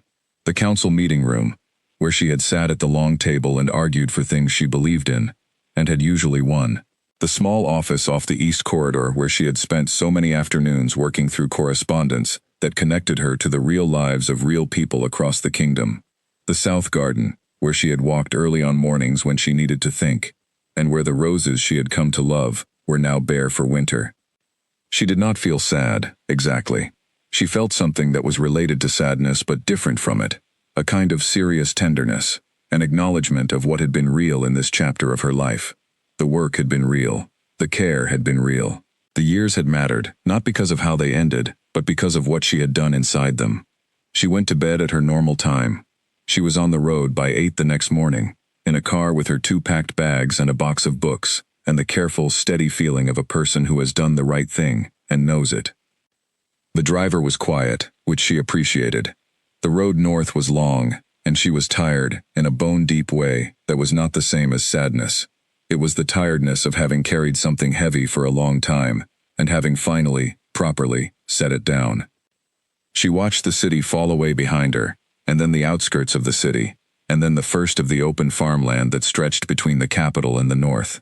She watched the light change as the hours passed, going from the flat gray of early morning to the sharper, clearer light of midday. She did not look back at the road behind her. She was watching the road ahead. There was a great deal of it, and it went somewhere she had not been in a long time, and she realized with something that was very close to surprise, genuinely looking forward to it. The northern house appeared around a long bend in the road, framed by bare winter trees, low and solid against the pale sky. She had grown up in this house. She had run in its garden as a child. She had sat at its kitchen table for thousands of meals, had fallen asleep on its window seats reading books that were too long for her age, had had her first serious conversation with her father about what she wanted to do with her life at the old wooden desk in the upstairs study. She had been afraid, during the years at the palace, that coming back here would feel like going backward, like defeat. She had told herself more than once, in quiet moments of honest self-examination, that the northern house was where she came from, not where she was going, and that there was an important difference. But stepping out of the car on that cold afternoon, with the gravel crunching under her feet and the smell of pine and cold earth in the air, she discovered that she had been wrong about that particular fear. Coming back to the northern house did not feel like going backward. It felt like returning to something true. The housekeeper, a woman named Bridget who had managed the property for years and who had known Seraphine since she was a child, opened the door before she had reached the step and said simply, "Welcome home." The words were not elaborate, they were just the right words. Seraphine brought her bags inside. The rooms were warm. Bridget had aired them out and lit the fires, and there were flowers on the kitchen table from the village. The smell of the house was exactly as she remembered, a particular combination of old wood and clean air, and the faint sweetness of the garden even in winter. She put her bags in her old room and stood there for a moment in the quiet. Then she went downstairs and sat at the kitchen table and accepted a cup of tea from Bridget, who made it strong the way Seraphine had always liked it, and asked no questions, and simply sat on the other side of the table and drank her own tea, and looked out at the bare winter garden. They sat there together for nearly half an hour without speaking. It was one of the most restful half-hours Seraphine had experienced in years. After Bridget had gone to attend to something in the house, Seraphine stayed at the table alone. She looked around the kitchen, the worn stone floor, the deep windowsill where her father had always kept a pot of something growing, the shelf of old cookbooks that her mother had collected and her father had never moved. Her mother had been gone for almost 20 years. Her father was gone too, now. He had passed 2 years into her marriage, quietly, at home, with Seraphine beside him. She had mourned him deeply, and still carried a small, steady version of that grief. the kind that does not get lighter so much as it becomes more familiar. But in this kitchen, surrounded by the objects they had both touched and used and lived alongside, she felt them with her, in a way that was not painful. It was simply present. They were part of the walls and the floor and the air in this room, and coming back here was a way of being close to them again, which she had not realized until this moment was one of the things she had needed most. She had been away from herself for a long time. She took a breath of the kitchen air and let herself feel that thought fully, without deflecting it. She had been away from herself, not because the palace had been terrible, not because the work had been meaningless, not because her 3 years as queen had been a waste of time. They had not been. She had done real and important things. She had genuinely helped people. But somewhere in all of it, in the formality and the expectation and the constant careful performance of being exactly what a queen was supposed to be, she had lost easy access to the quieter, more ordinary version of herself. The one who could sit in a kitchen and feel the weight of an afternoon. The one who noticed the quality of light coming through a window. The one who did not always have to be anything in particular. She was going to find her way back to that version. It would take time, and she was going to be patient with herself about how long it took. She was not going to set a timetable for her own recovery, or measure herself against expectations of how quickly someone should be all right after something like this. She was simply going to live in this house and do the work of every day and let the ordinary rhythms of an honest life do what only time and honesty can do. She was, for the first time in years, in no hurry. She heard Bridget moving around upstairs, checking on the guest room perhaps, and the sound of the house settling around that ordinary domestic activity was so deeply comforting that she smiled. She stood up and rinsed her teacup and set it on the drying rack. Then she went to find her coat and walking boots, because the light was still good and the garden and the fields beyond it were waiting, and she had not walked in this landscape in too long. She would walk for an hour, she decided. She would walk through the bare trees and along the edge of the north field, where the ground would be hard with the beginning of winter cold, and she would breathe the air and not think about anything in particular. Just walk. Just be in the place she came from, in the body she had always had, with the mind she had always carried. Just that. For now, just that was everything. She pulled her coat on and stepped out the kitchen door into the cold afternoon air, and the silence that met her was the kind of silence that has substance, not empty, but full of the sounds that belong in a winter landscape, the distant call of a bird, the creak of a bare branch in a slight wind, the soft particular sound her boots made on frozen ground.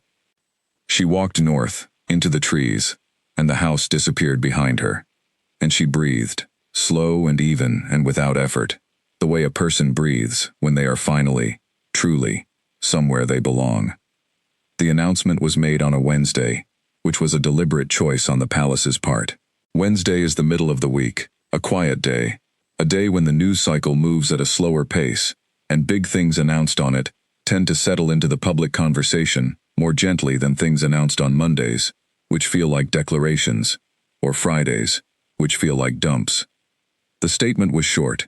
It said that the Queen had made the decision to step back from her official duties and return to private life, and that this decision had been reached with mutual respect and consideration.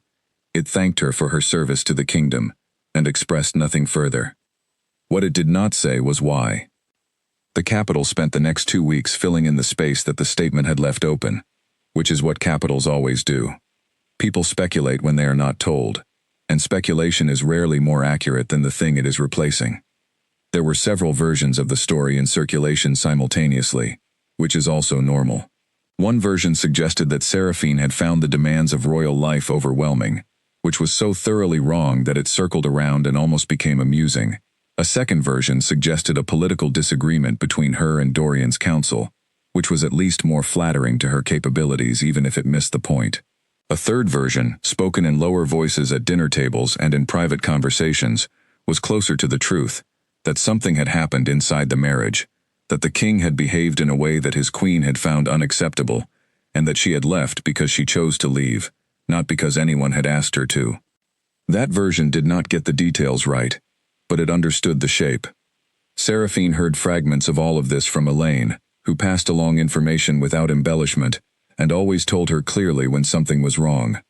Seraphine received these updates without agitation. She was not indifferent to what was being said about her. She was a person, not a stone. But she had made peace with the fact that she could not control other people's interpretations of her choices. She could only be responsible for what she actually chose, and why. She chose not to respond publicly. Not because she had nothing to say, but because she did not believe her personal life required a public statement. She had stepped away from public life. Stepping back into it specifically to explain herself would have been a contradiction. She had said what needed to be said to the people who deserved to hear it. Everyone else would understand in time, or they would not, and the outcome of either was the same. The one thing she was firm about, and she had made this clear to the palace's communication office in advance of the announcement, was that if any version of the statement implied she had left for reasons of personal weakness or instability, she would respond. She was not going to be quietly blamed for a situation she had not created. She had been willing to be private, but she was not willing to be misrepresented. No such implication appeared in the final statement. She suspected Dorian had made sure of it. At the Northern House, life moved at a pace that was entirely new to her and extremely welcome.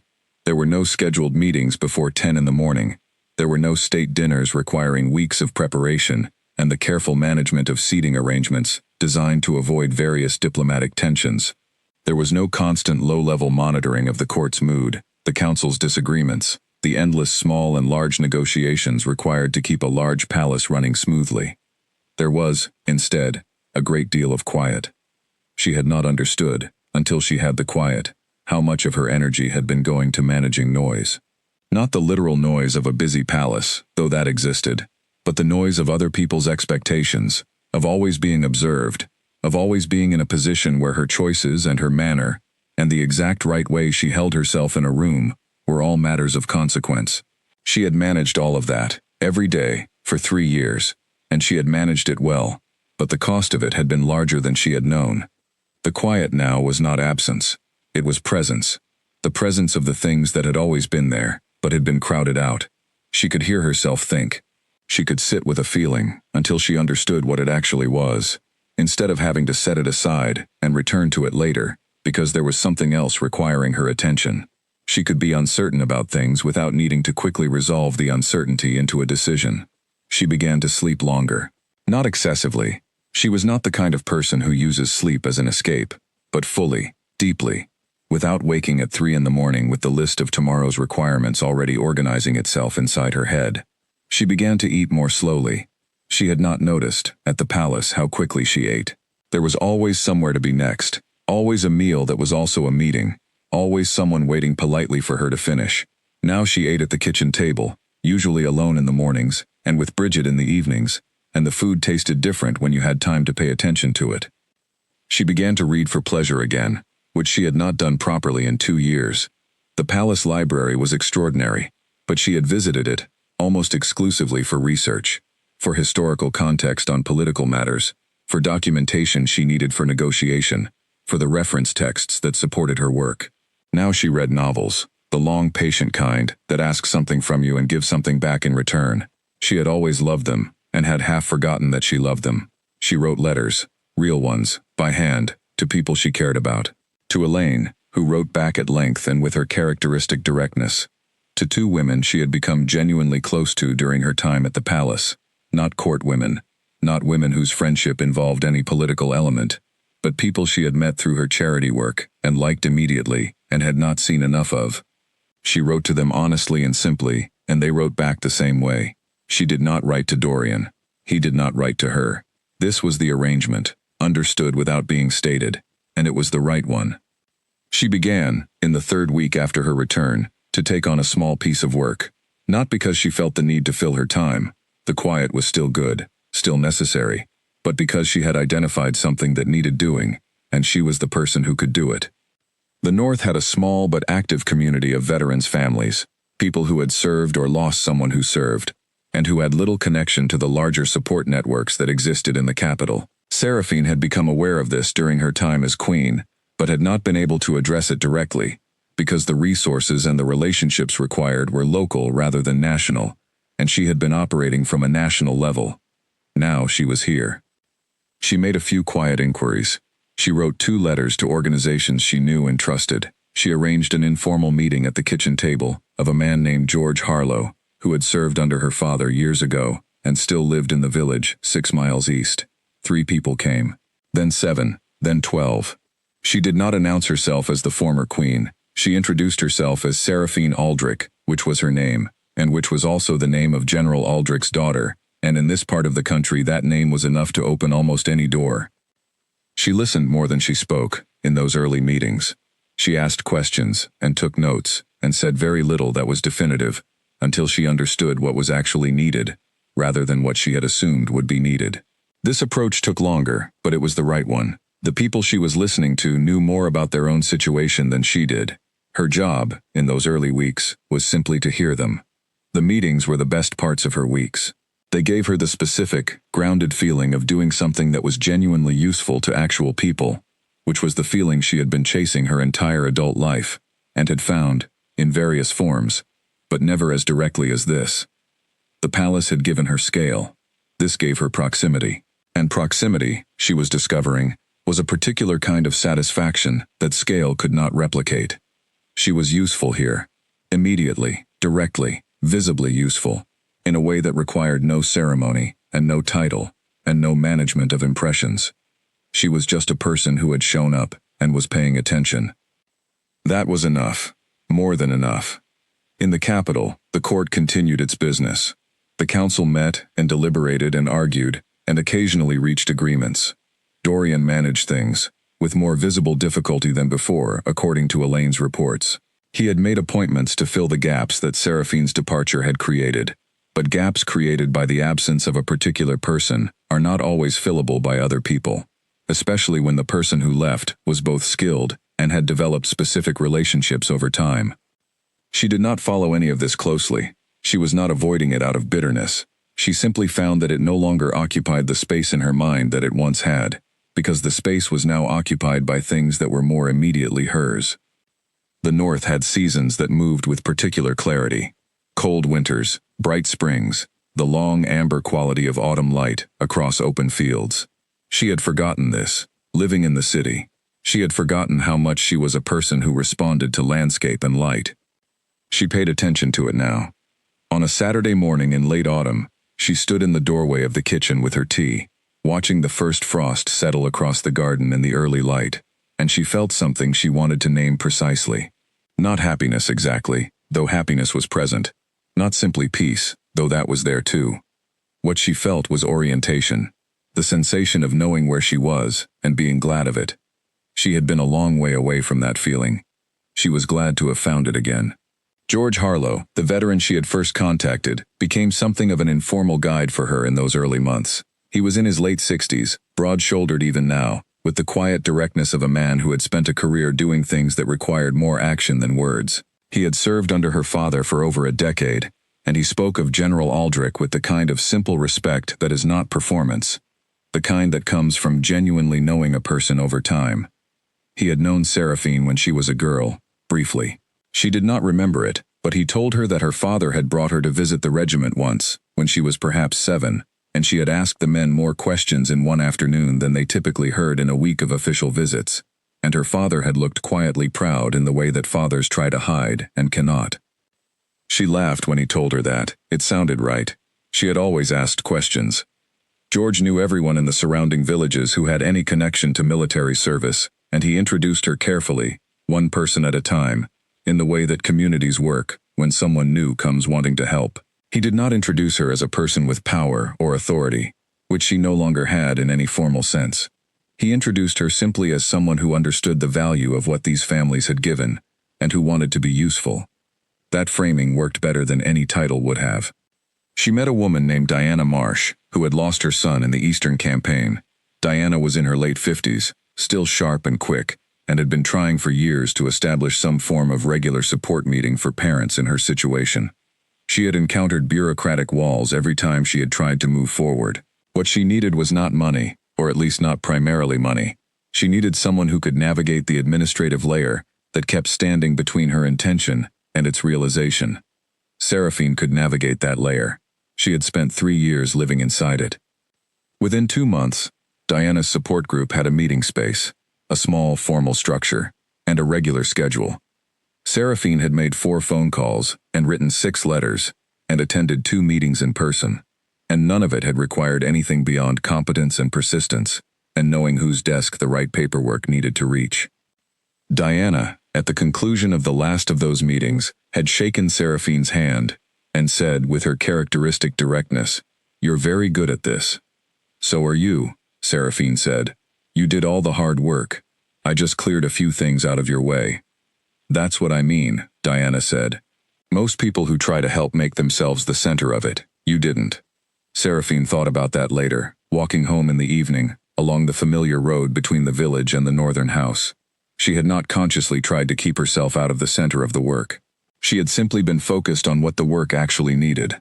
Maybe that was what Diana had noticed, the absence of ego in the approach, or at least the absence of a particular kind of ego, the kind that needs to be seen helping.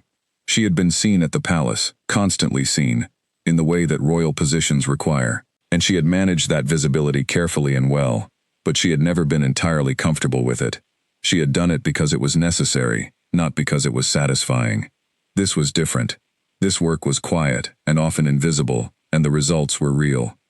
She preferred it.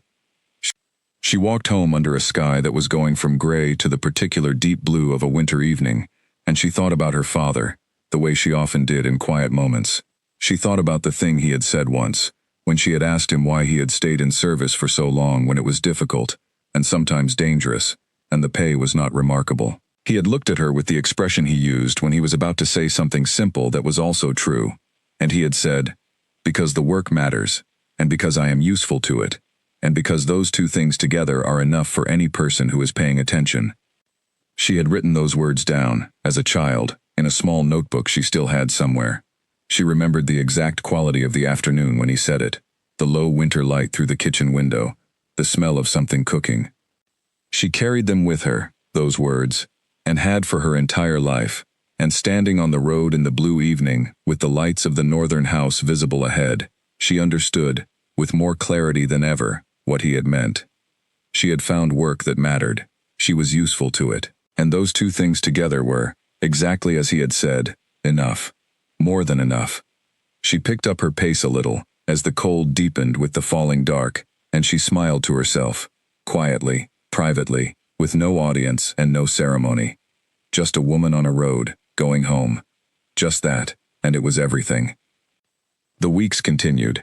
The days shortened as December came on. Seraphine lit fires in the evenings, and spent her mornings either at her desk or out walking in the cold air, which she had come to depend on the way other people depend on morning coffee, as the thing that cleared the system and made the rest of the day possible. She bought a dog. She had not planned to. She had been walking through the village one Tuesday, when she encountered a woman trying to find a new home for a 3-year-old red setter whose previous family had moved abroad. The dog was sitting very patiently at the end of a lead, looking at the world with an expression of complete goodwill. Seraphine had gone home with the dog. His name, according to his previous owners, was Captain, which she thought was too formal for a dog of his easy and affectionate nature, so she tried several alternatives over the following week, and eventually the name Henry stuck. He was a large, gentle, enthusiastic creature, who seemed to believe that every room he entered was made better by his presence, and the thing was, he was right. He came on her morning walks, and extended them considerably, because his interest in every scent along the road added 20 minutes at minimum to every outing. She did not mind. She was not in a hurry. He slept at the end of her bed, and breathed loudly, and looked at her with an expression of calm devotion that she found, to her considerable surprise, genuinely moving. She had not had a dog before. She had not understood what she was missing. Elaine came for a long weekend in December, and immediately fell into a complicated relationship with Henry, who was too tall for the furniture she wanted to keep him off of, and too charming to actually be disciplined. She and Seraphine sat in the sitting room on the second evening, with the fire going, and the dog between them, and talked for 3 hours, about nothing important, and everything important alternately, the way lifelong friends do. "You look better," Elaine said at one point. "Better than what?" Seraphine asked. "Better than 3 months ago. Better than a year ago, if I'm being honest." Seraphine considered this. "I feel like myself," she said. "I think that's what you're seeing." "That is exactly what I'm seeing," Elaine said. I had almost forgotten what that looked like. They sat in comfortable silence for a moment. Are you happy? Elaine asked. Seraphine thought about it properly before answering.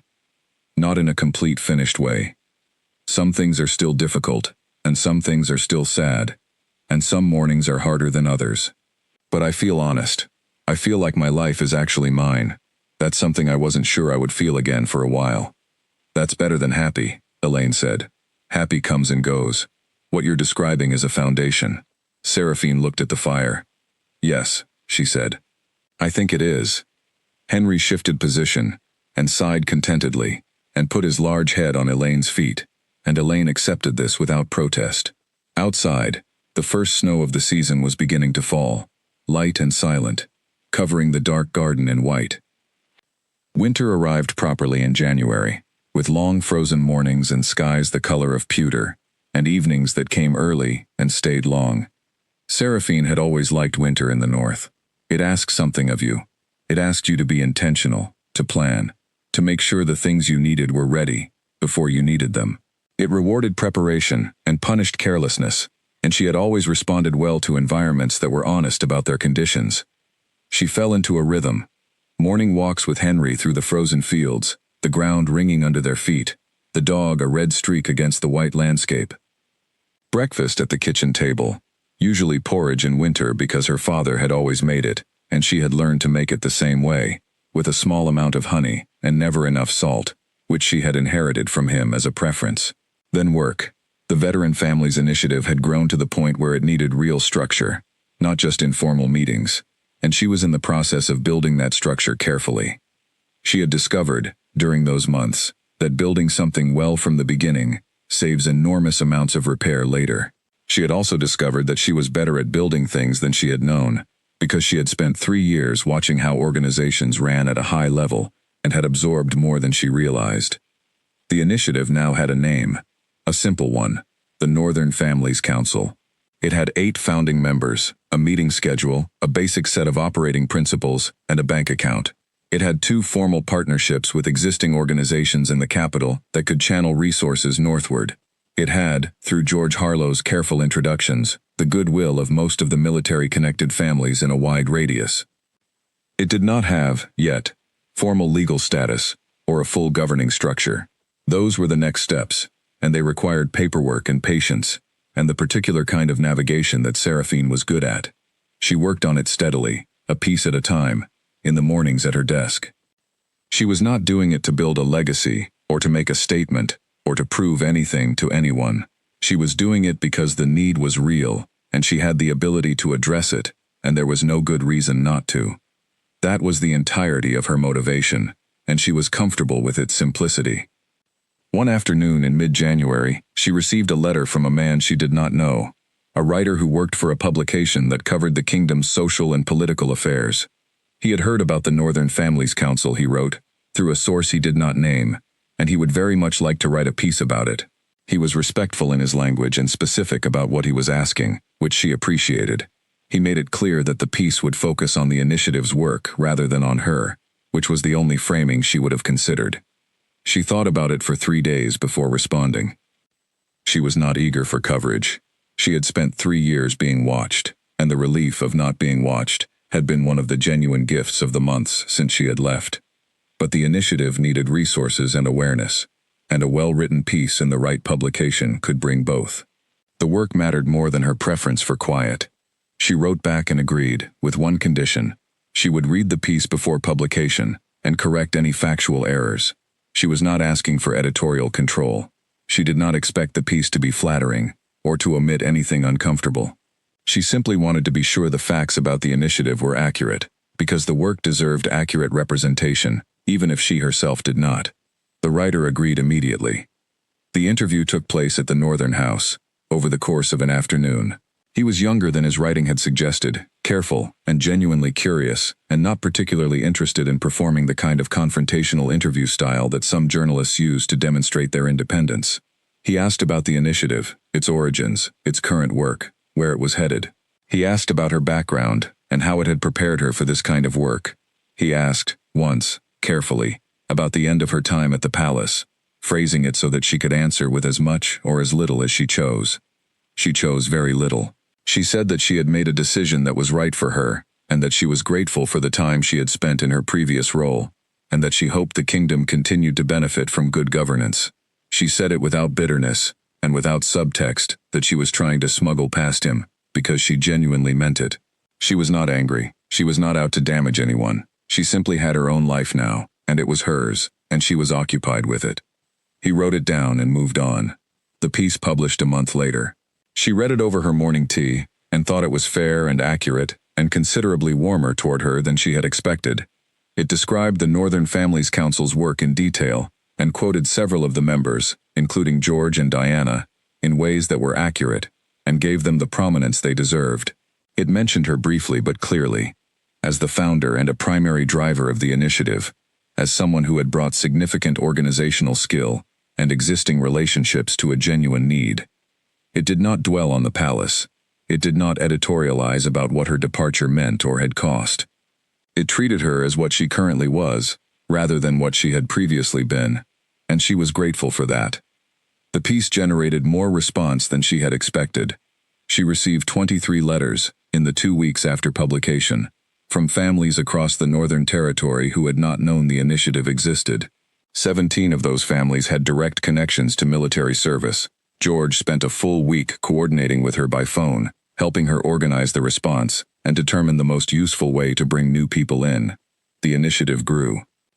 February brought the kind of cold that settles into a landscape and stays there with quiet authority. The mornings were the coldest they had been, dark until well past 8. The fields so frozen that Henry's paws made almost no sound on them as they walked. She wore her father's old heavy coat on those walks, a dark green wool coat with pockets large enough to hold gloves, and her phone, and a folded piece of paper on which she often jotted things as she walked. She had not expected to find that she did some of her best thinking while walking. She had always considered herself a desk person, organized, structured, pen in hand. But something about the cold air and the rhythm of movement opened something in her mind that made connections she could not always make when she was sitting still. She brought home useful ideas on those walks. She also brought home a great deal of mud, because Henry never learned that puddles were not something to run through, and she was usually standing nearby when he discovered a new one. She had begun, somewhere in those months, to laugh more, not performatively, not the kind of social laughter that moves through formal spaces as a signal of engagement, real laughter, the kind that is sometimes preceded by a moment of genuine surprise.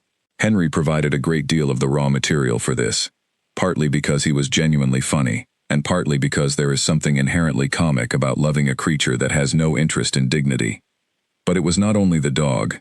She found herself, generally, more amused by the world than she had been in some time. There was something about living at a quieter scale that made the funny things more visible. When you are not managing large and serious things constantly, the small and slightly ridiculous things of ordinary life have more room to be noticed. She mentioned this to Elaine on one of their regular calls. "I used to feel guilty about laughing at things during that period," Elaine said. "Like it was too soon." "Too soon after what?" Seraphine asked. "After everything. The leaving. The sadness of it." Seraphine thought about this. "I think the sadness and the laughter are not in competition," she said. "They can both be there. They are both there. I feel sad sometimes about things that I lost, or that turned out to be different than I believed. And I also find my dog very funny. Both of those are true at the same time." "That's extremely mature of you," Elaine said. "Or I've just spent a lot of time thinking about it," Seraphine said. Elaine laughed, and then Seraphine laughed, and the call went on for another hour. Spring came slowly, as spring always does in the north. It announced itself not in warmth but in light, the days lengthening first, the sky shifting from pewter to a blue that had something alive in it.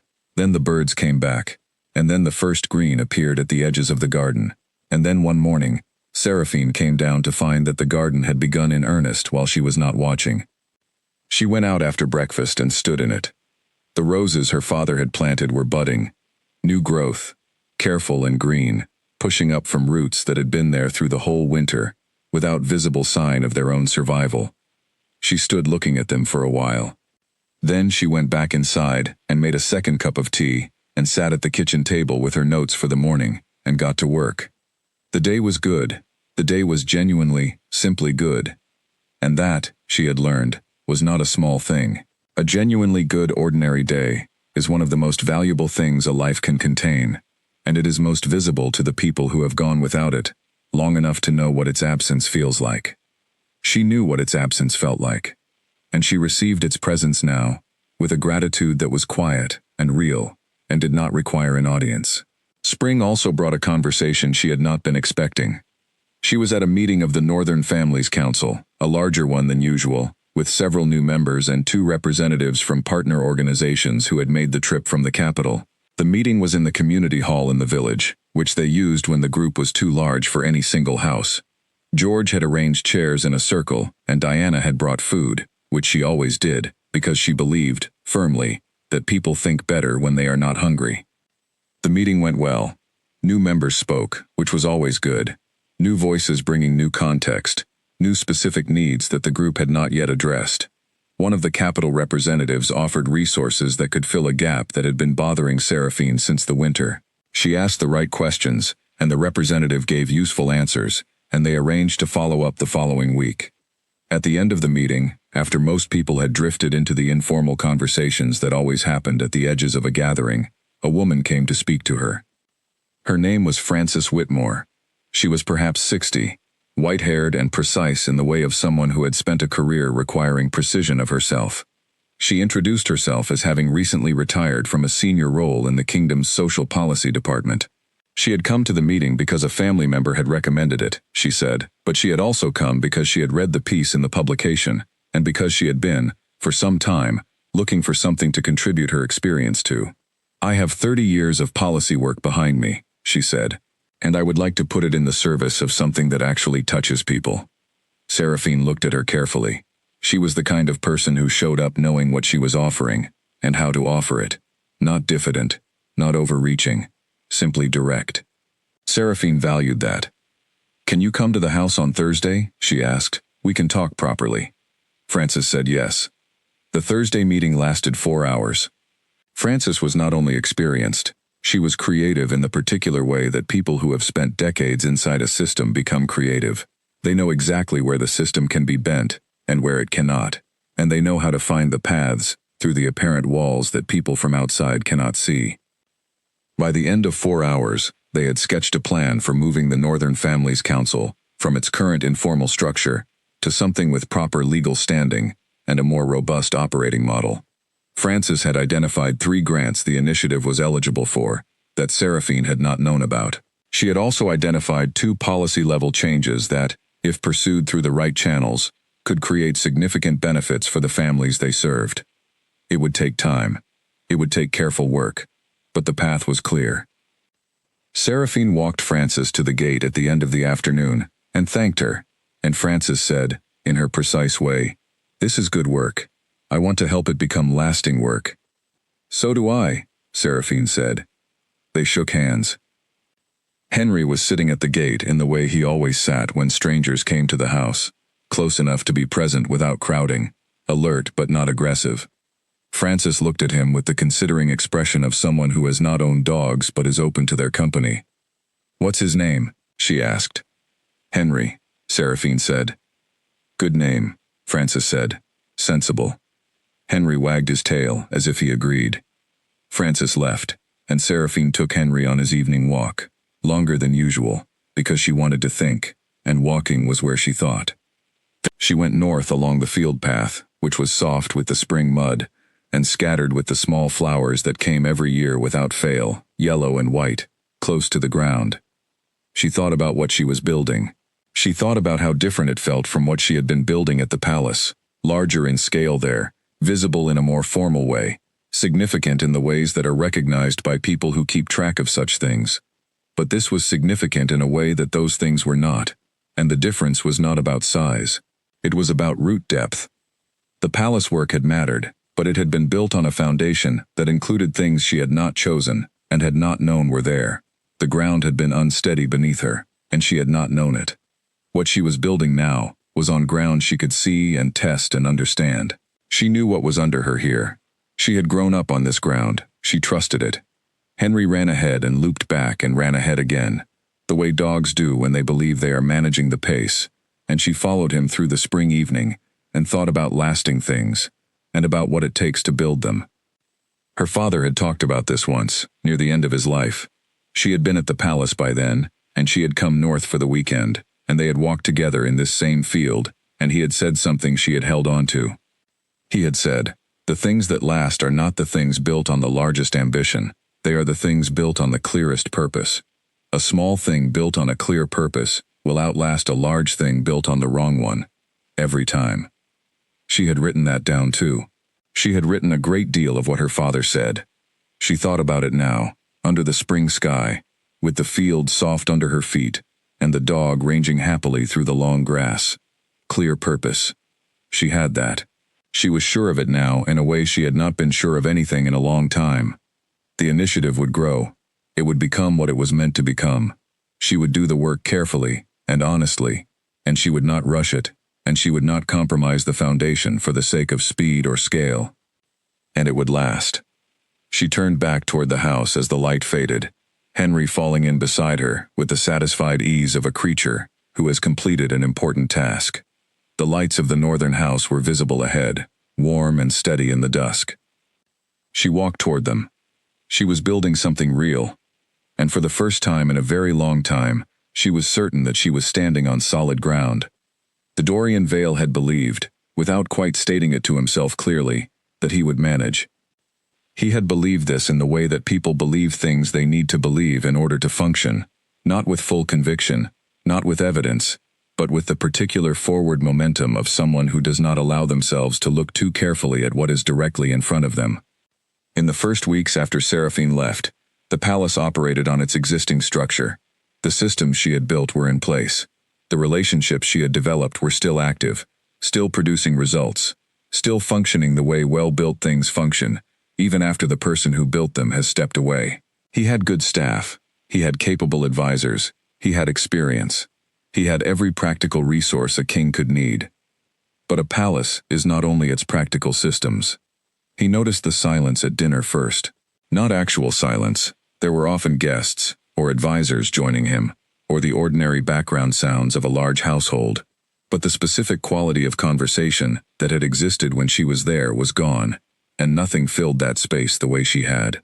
She had always found the exact right thing to say at the exact right moment, not to perform intelligence, not to demonstrate that she was engaged, but simply because she was genuinely interested and paying genuine attention, and that quality, he understood now that it was absent, had made every room she was in more alive. He noticed it in the council meetings too, and that was more difficult to accept. He had always presented himself, and believed himself to be, a strong and independent thinker. He had the instincts of a leader.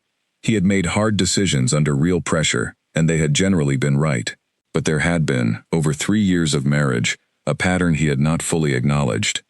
When he was uncertain about something important, he had often worked through the problem at dinner, speaking to her, and she had asked the kind of questions that were not challenging for the sake of challenging, but genuinely clarifying. They helped him see the edges of the problem he had not been looking at. Without those conversations, he was still making decisions, but he was making them with less information, which is not the same as making them with worse judgment. The quality of his thinking was unchanged, but the process had changed, and the process had been more valuable than he had known. He did not tell anyone this.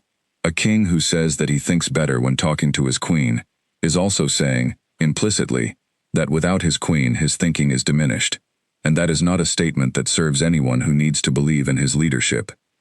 He told himself this was manageable. He told himself he would adapt. He had always adapted.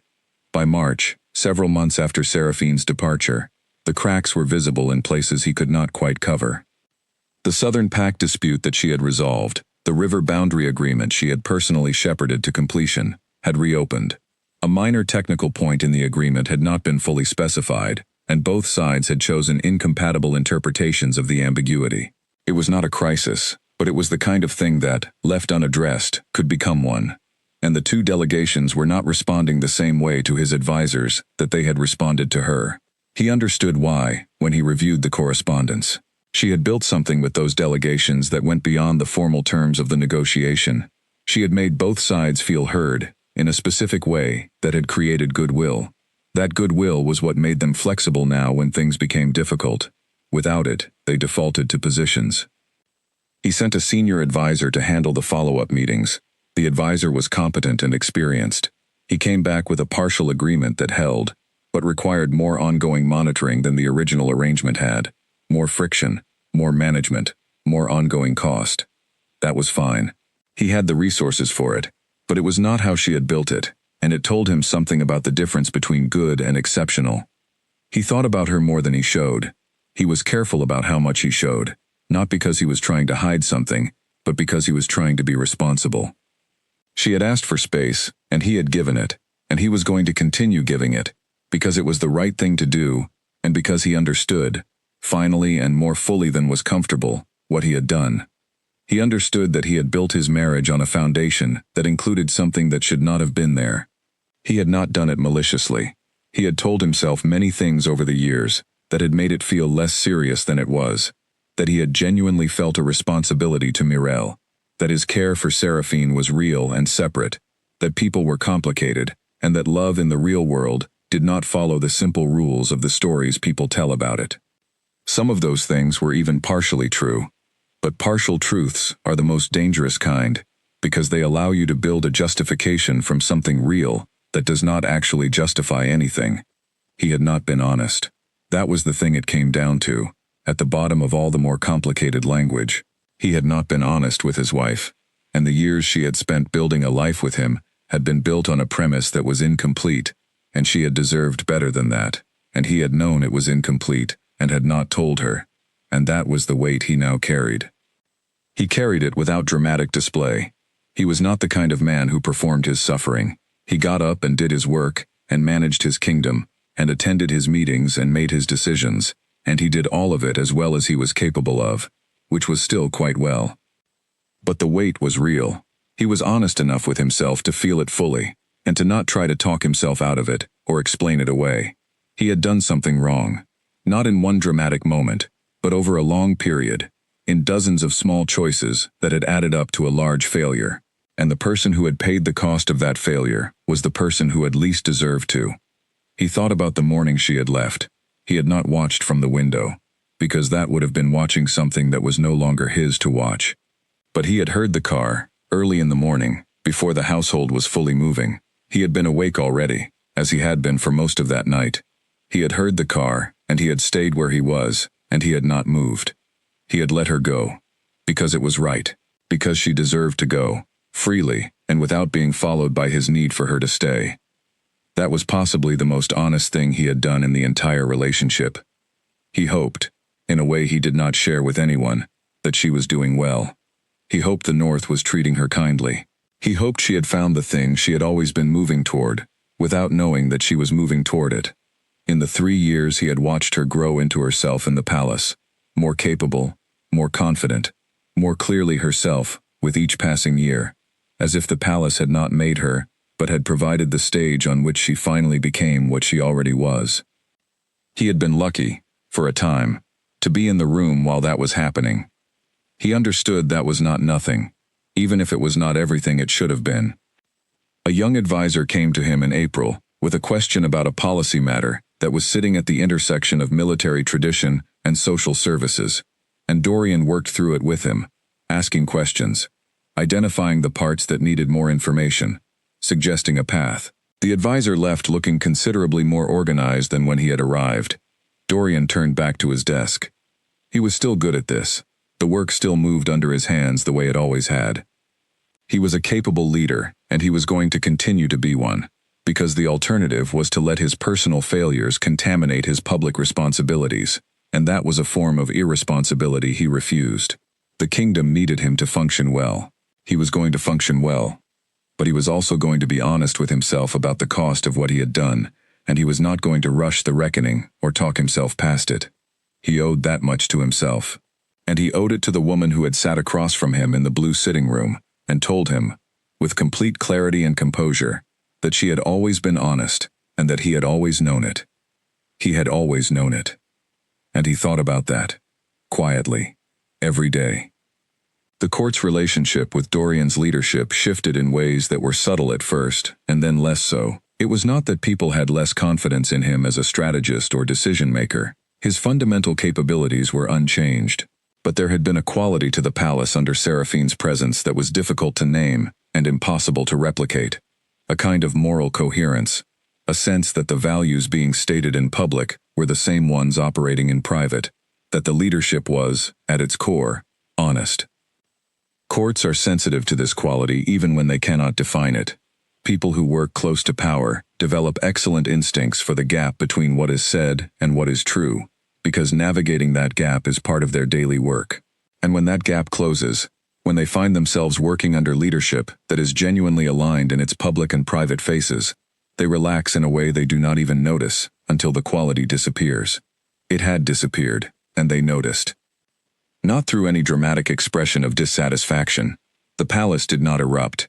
No council member resigned in protest. No formal challenge to his authority emerged. It was more like the quality of trust in the room during difficult discussions, which shifted from something generous to something more managed. People were still doing their jobs, still working competently, still treating him with the formal respect his position commanded, but the room felt different. He noticed it.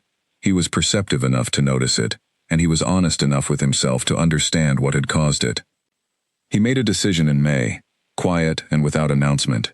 He brought in a senior advisor he had not worked closely with before, a woman named Harriet Webb, who had a reputation for directness and for asking the questions that were uncomfortable to ask. He gave her a specific brief to review the palace's internal communication and decision-making processes and identify anywhere that clarity or honesty was being sacrificed for smoothness.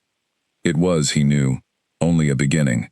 These were processes. They were not, in themselves, the thing, but they were the visible expression of the thing, and working on them was at least an honest acknowledgement that something needed to change.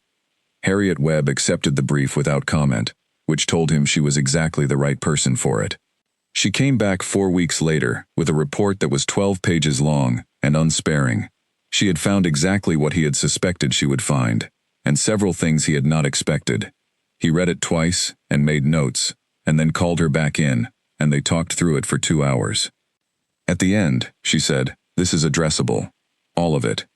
But it will take consistent effort over a long period, and it will require you to be willing to hear things that are difficult." "I am willing," he said. She looked at him carefully, the way someone looks at a statement they are testing before they accept it. "Good," she said, and he understood from her tone that she would hold him to it. Work began. It was not glamorous work. It was the slow, careful, detailed work of improving systems and cultures and expectations, which is the kind of work that does not produce visible results quickly, and requires patience from everyone involved. Dorian was patient. He had not always been. Patience had not been one of his natural qualities. But he had been learning, over these months, that the absence of patience had been part of what had created the problems he was now living with. He had not been patient enough with himself to be honest about what he was doing and what it cost. He had chosen the more comfortable path, repeatedly, and the comfortable path had led here. So he was practicing patience. Not as a technique, not as a skill he was adding to a list, but as a genuine discipline of being honest about what the situation required, regardless of what was easiest. He thought, sometimes, about whether he would have made different choices if he could go back. He was honest with himself about this too. He thought that he would have, but not because hindsight had shown him anything he did not know at the time. He had known, at the time, that what he was doing was wrong. Not every part of it, not every moment, but at the core of it, he had known. He had not been sufficiently honest with himself to act on what he knew. That was the failure. Not ignorance, but the decision not to act on what he already understood. It was a hard thing to sit with, and he sat with it without trying to make it easier.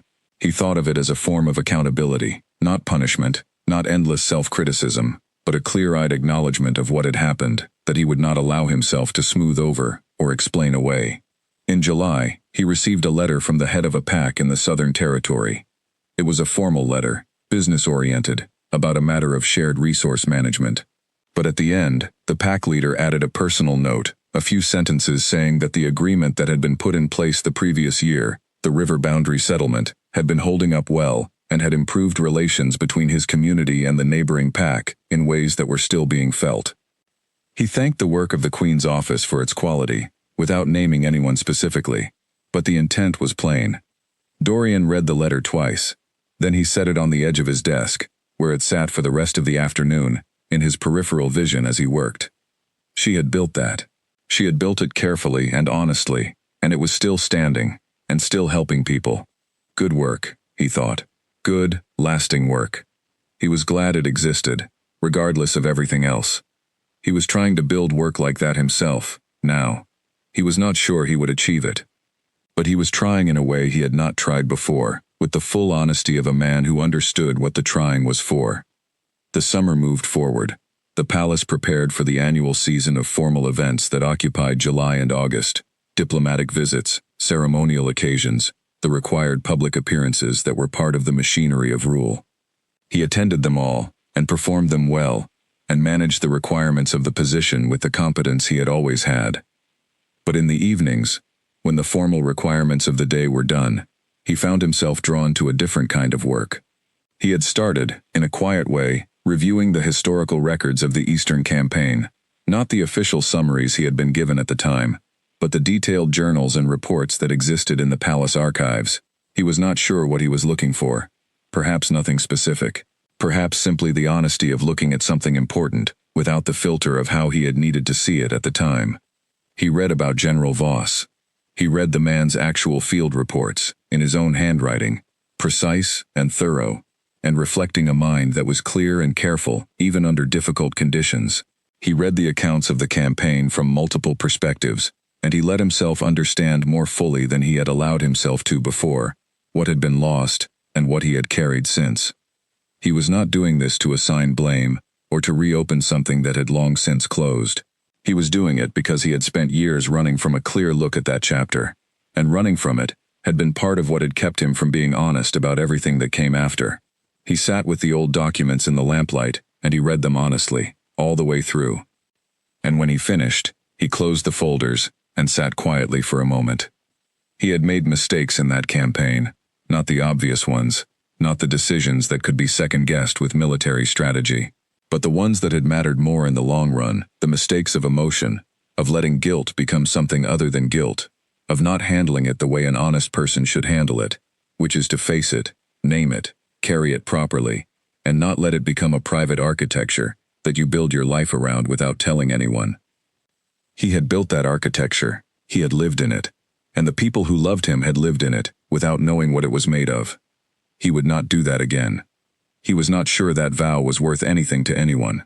He was not sure he deserved to make it, but he made it quietly, in the lamplight, and he meant it, and that was the best he could offer. It was not enough to undo what had already been done, but it was the beginning of who he was going to be from here. The first full year passed in the way that difficult years do, slowly at first, and then all at once. One morning Seraphine woke to find that a year had gone by since she had driven north with her 2 bags and her box of books, and the realization came, not with the weight she might have expected, but with something closer to wonder. A year. She was not the same person she had been when she arrived. That was not unusual. No one stays the same through a year, and this had not been an ordinary year. But the change she felt was not the raw, disorienting kind of change that happens when your life falls apart around you. It was the steadier kind, the kind that happens when you rebuild something carefully and live inside it and find, gradually, that the foundation holds. She made tea and took it to the kitchen doorway and looked out at the garden. Henry was already there, investigating something in the corner near the old stone wall, his tail at its usual expressive height. The roses her father had planted were fully out now, deep red and pink, with that particular June lushness that only lasts a few weeks before the summer turns drier and the petals start to drop. She had learned, in this year, that there is a difference between recovering from something and moving past it, and that the second is not the same as forgetting it happened. She had not moved past what had happened in the way that implies leaving it behind and closing the door. She had moved past it in the way that means you have understood it completely, placed it accurately in its position in your life, and continued. It was still part of her story. She did not need it to not be. The Northern Families Council now had formal legal status, thanks largely to Francis Whitmore's expertise and willingness to navigate the administrative process with the thoroughness it required. It had a small budget, 2 part-time staff members, and partnerships with 4 organizations. It had helped, in its first year of formal operation, with direct assistance to over 60 families across the region. 60 families. She held that number for a moment when Francis had given it to her, at their monthly review meeting. She did not want to rush past it the way you rush past numbers when they're in a report. She wanted to actually understand what it meant. 60 families, each one with a history and a need and a person at the center of it, who had lived through something hard and was working their way forward. She was useful to that, directly, specifically, measurably useful. She had not expected to find something that felt more meaningful than the role she had left, but it did. Not because the scale was larger, it was much smaller, but because the connection was closer and the honesty was complete. There was no performance layer here, no management of impressions, no careful positioning of who she was relative to what the room expected. She was simply doing work that needed doing, with people who needed it done. Her relationship with George Harlow had developed into one of the genuine friendships of her adult life. They disagreed, regularly and without any pretense of agreement for the sake of politeness, about the best ways to approach various problems. He thought she moved too fast sometimes. She thought he moved too cautiously sometimes. They were probably both right in different situations, and the combination of their tendencies produced decisions that were better than either of them would have reached alone. She had come to value that combination enormously. It reminded her of what her father had said about good people around a table, that the goal is not consensus, it is clarity, and you get clarity through honest disagreement, not through everyone arriving at the same position before the discussion begins. Francis had become important to her too, in a different way. Francis was older, more formally experienced, less interested in the personal, and more interested in the structural. Their conversations were usually productive and brisk. But occasionally, when the work business was finished, Francis would say something that surprised Seraphine with its depth, a remark about what she had learned from the years she had spent inside large institutions, about the ways power worked and how it changed the people who held it, about what mattered in the long run. One afternoon in early summer, Francis said, while they were closing a meeting, "Can I ask you something personal?" Seraphine said yes. "Do you miss it?" Francis asked. "The palace, the position, the scale of it." Seraphine thought about it honestly before answering. "I miss some things," she said. "I miss the feeling that I had access to very large levers. When something needed changing at a systemic level, I could reach that level. That felt powerful, and I don't pretend it didn't. I miss some of the people. Some of the work was genuinely meaningful, in ways that mattered to a lot of people at once. But," Francis said, "but the things I miss are not enough to make me wish I had stayed. Not because of how it ended, but because I understand now that the fit was not right. I was good at the role. That's not the same as the role being right for me." Francis nodded. "I left a senior position 8 years ago," she said. "Different reasons, but similar sense of it. Good at it, wrong fit. Took me 2 more years than it should have to admit the distinction." "What made you finally admit it?" Seraphine asked. "I realized I was defending the position more than I was doing the work," Francis said. "The moment the energy went into protecting the title rather than doing what the title existed to do, I understood it was over." Seraphine thought about that for a while after Francis left. She had not defended her position. When the moment came, she had let it go cleanly. But she understood what Francis was describing, because she had seen it in others. The way a role can become more important than the purpose it was supposed to serve. The way protecting access to power takes up the space that was meant for the work of power. She was glad she had left before that happened to her. The summer continued with the particular generosity of a good northern summer. The days were long, and the garden was productive, and the work was full without being overwhelming. Diana Marsh had become an anchor of the council's family support programs, running meetings with the kind of practical warmth that Seraphine could appreciate but not quite replicate. Diana had a directness with grieving people that was earned from her own experience, and it could not be faked or taught. Seraphine focused increasingly on the structural and policy side of the work, which played to her strengths, and left the direct support functions to people better suited to them. She was learning, still, how to play to what she was actually good at, rather than what she had been expected to be good at. The distinction was not always obvious, and she did not always get it right, but she was honest with herself when she got it wrong, and she adjusted. She was also learning, slowly, and without making it a project, to let herself be known. not in the public sense. Not in the sense of sharing herself broadly or presenting herself to strangers, but in the more personal sense, the sense of letting the people she spent time with actually see her, not the managed version of herself she had learned to present in formal contexts. This was harder than any professional challenge she had faced, because she had spent years developing the habit of careful self-presentation, and habits built over years do not dissolve in months. But she worked at it, in small and ordinary ways. She let Elaine see her when she was tired, and did not try to seem more energetic than she was. She told George when she was uncertain about a decision, instead of presenting it with false confidence. She let Frances know when something had not gone the way she had hoped, and asked for perspective without first explaining why it was not entirely her fault. These were small things, but small things done honestly add up to something real, and she was building something real. In August, she received an unexpected piece of news from Elaine, delivered gently, in person, over tea. Dorian was in the process of planning a second marriage. It was not yet announced, but it was understood within the court's inner circle to be moving in that direction. The intended was a woman from a prominent Pack family in the Western Territories, practical and well-connected, the kind of match that makes sense from a governance perspective. Seraphine received this information with the particular calm of someone who had already fully released the thing being discussed. "How do you feel about it?" Elaine asked, in her direct way. "Honestly," Seraphine said, "I feel that it's appropriate, and I hope it goes well, and I am completely uninvested in the outcome." Elaine watched her carefully. "That's true, isn't it?" "Yes," Seraphine said. "It is genuinely true." They sat with their tea for a moment. "Does it hurt at all?" Elaine asked. Seraphine thought about it properly. "There's something that could be described as a small, old sadness when I hear his name," she said slowly. "Not for him, specifically. More for the person I was when I believed in what I thought we were. That person was hopeful in a way I can't quite get back to, and that has its own sadness." "That's allowed," Elaine said. "I know," Seraphine said. "I'm not trying to explain it away. I'm just being accurate." Elaine smiled at her. "You have always been extremely accurate." "My father's fault," Seraphine said. They both laughed, and the afternoon continued, warm and easy and entirely normal, the way good afternoons do. The news was received and placed in its proper position in the larger story, which was not about Dorian at all.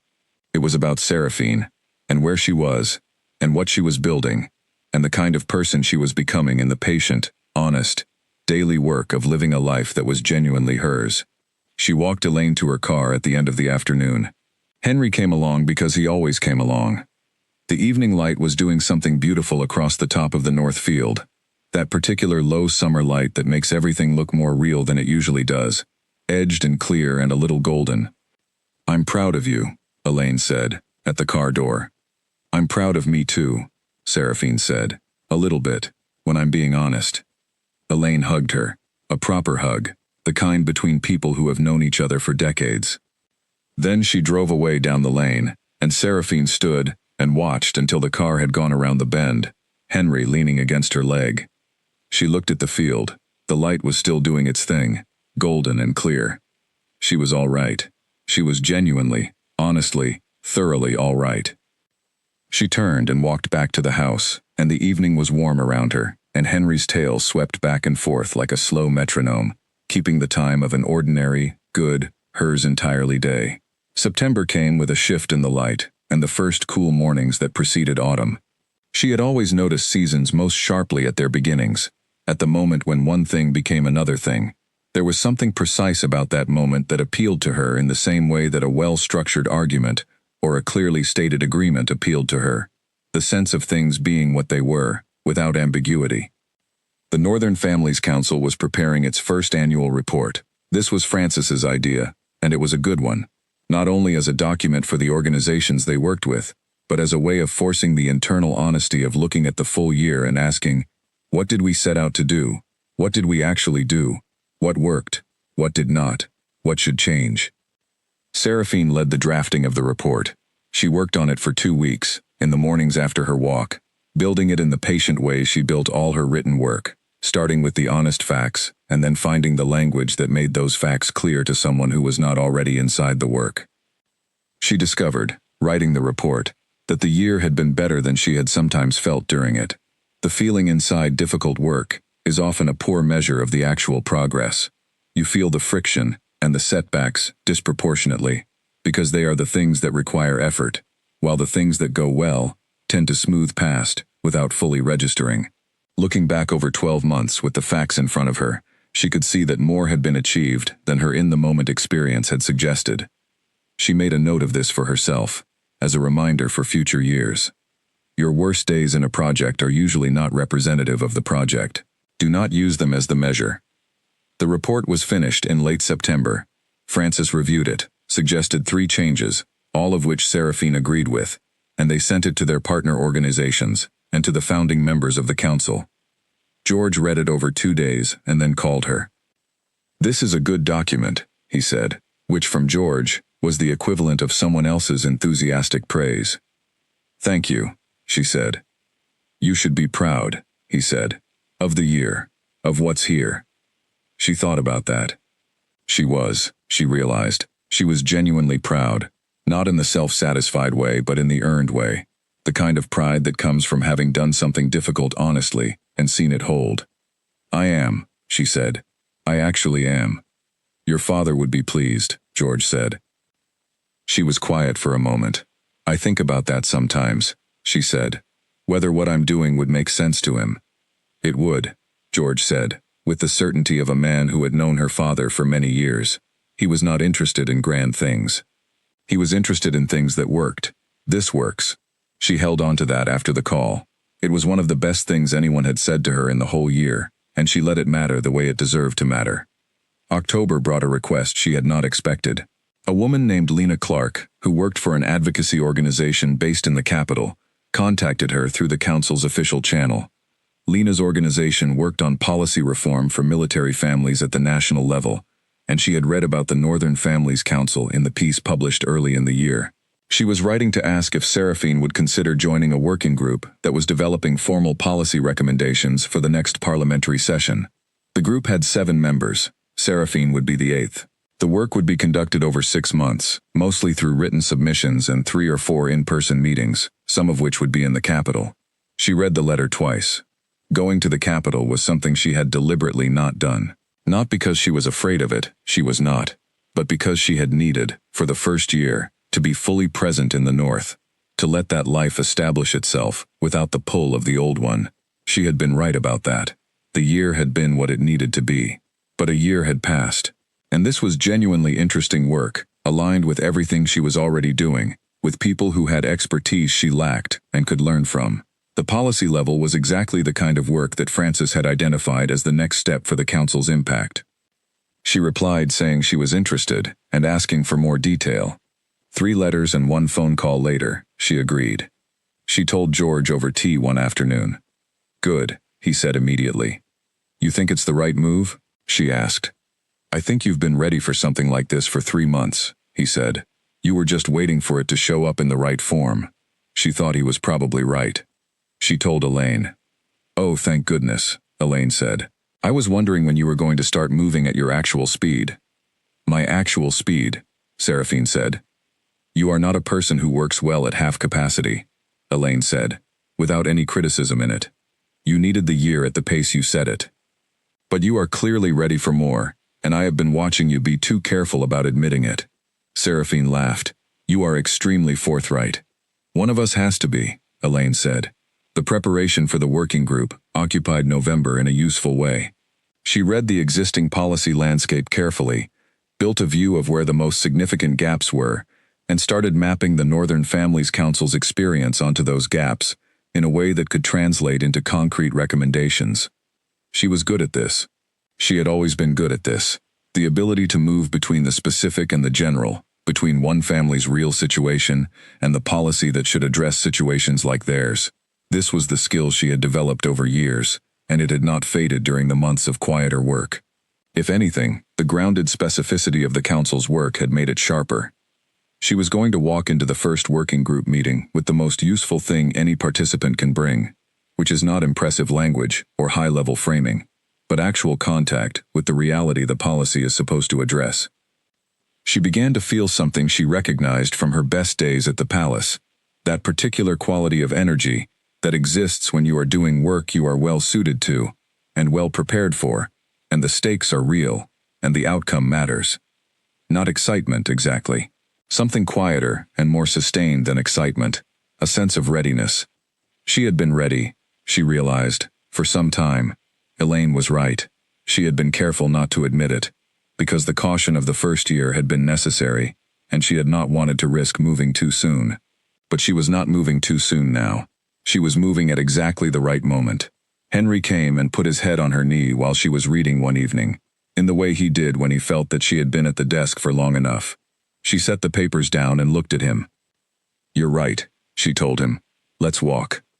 He was on his feet before she finished the sentence. They went out into the November evening, cold and clear, the sky full of stars with the particular sharpness that cold air gives them. She could see her breath. Henry's enthusiasm for the cold was genuine and total, as it was for most things, and she followed him down the dark road and breathed the freezing air and thought about the first meeting of the working group, which was in 3 weeks, in the capital. She had not been back to the capital since she left. She thought about what that would feel like. She thought about it honestly and carefully, and she found that what she felt was not apprehension. It was something between curiosity and readiness. The city was the city. It was where she had lived and worked and built things and made mistakes and learned important things. It was not threatening. It was simply a place, and she was simply going back to it to do work she had been asked to do. She was not the same person who had driven away from it a year ago. She was clearer, more herself, more certain of what she was doing and why. She was going to be fine in that city. She was going to do good work in that working group, and then she was going to come home to the north, and the house, and the garden, and the dog, and the council, and the people who had become genuinely important to her, and she was going to keep building the life she had spent this year making real. Henry circled back to her and fell into step at her side, and they walked together under the stars, and she was certain, deep in a place that did not need to announce itself, that she was exactly where she was supposed to be, doing exactly what she was supposed to be doing. That certainty was the ground now, solid and real and hers. She had built it herself, one honest day at a time, and it held. She drove to the capital on a Tuesday morning in December, with Henry in the back seat and a bag in the boot, and the early winter light making the road north to south unfamiliar, in the way roads become unfamiliar when you have spent a year traveling them only in one direction. She had arranged to stay at Elaine's house, which was on the eastern side of the city, quiet and familiar, far enough from the palace district that she would not pass it without intending to. She had not planned to pass it at all. There was no reason to. She was coming to the capital to do work, not to survey the landscape of her previous life. The first meeting of the working group was on Wednesday morning, in a building she did not know, which helped. A room that had no prior associations was a clean room. She arrived 10 minutes early, which was her habit, and she found Lena Clark already there, arranging papers with the focus of someone who treats meeting preparation as a form of respect for the participants. They greeted each other. Lena was direct and warm, and had the ease of a person who is confident in their purpose. Seraphine liked her immediately, and trusted that feeling, because her instincts about people had generally been reliable, and she had no reason to override them here. The other 6 members arrived. They were varied in their backgrounds. 2 had worked in military services, 1 was a legal specialist in family law, 2 came from social work backgrounds, 1 was a researcher who had spent years studying the outcomes for families in their situation. The last was a man named Owen Carter who had been a soldier himself, had returned from the Eastern Campaign with injuries that had changed his life significantly, and had spent the years since working to improve the systems that had failed him. She found herself most interested in Owen, not because she had more in common with him than with the others, but because his combination of personal experience and policy knowledge was the rarest thing in a working group, and usually the most valuable. The first meeting was introductory, everyone presenting their background and perspective, the facilitator establishing the group's working principles. Seraphine listened carefully to everyone, asked a few precise questions, and did not try to establish herself or perform anything particular. She was here to learn the room, and she was going to do that before she did anything else. On the walk out after the meeting, Owen Carter fell into step beside her and said, without preamble, "You ask the best questions." The questions were obvious once you knew the right information, she said. That's exactly what made them good, he said. They talked for 10 minutes in the corridor, two people discovering shared priorities quickly, the way professionals do when they are paying attention. He had specific concerns about how the proposed policy reforms addressed long-term health outcomes versus immediate support needs. She had come in with exactly the same question, from a different angle. They compared notes, and found that they were approaching the same gap from different directions. We should compare research before the next meeting, he said. Pool what we know. Yes, she said. That would be useful. They exchanged contact information and separated with the professional ease of people who have identified a productive working relationship and are both interested in developing it without complications. She did not think about it beyond that. Or rather, she did not let herself think about it beyond that, yet. She was not closed to the possibility of something more than professional connection. She had told herself, in the North, that she was open to whatever came when it came, in the natural way of things. But she was also honest about the difference between genuine openness and hasty reaching, and she was not going to mistake one for the other. She had worked too hard this year on being honest to become sloppy about it now. The 2 remaining days in the capital were full. She met with 2 organizations that partnered with the Northern Families Council, and those meetings were productive.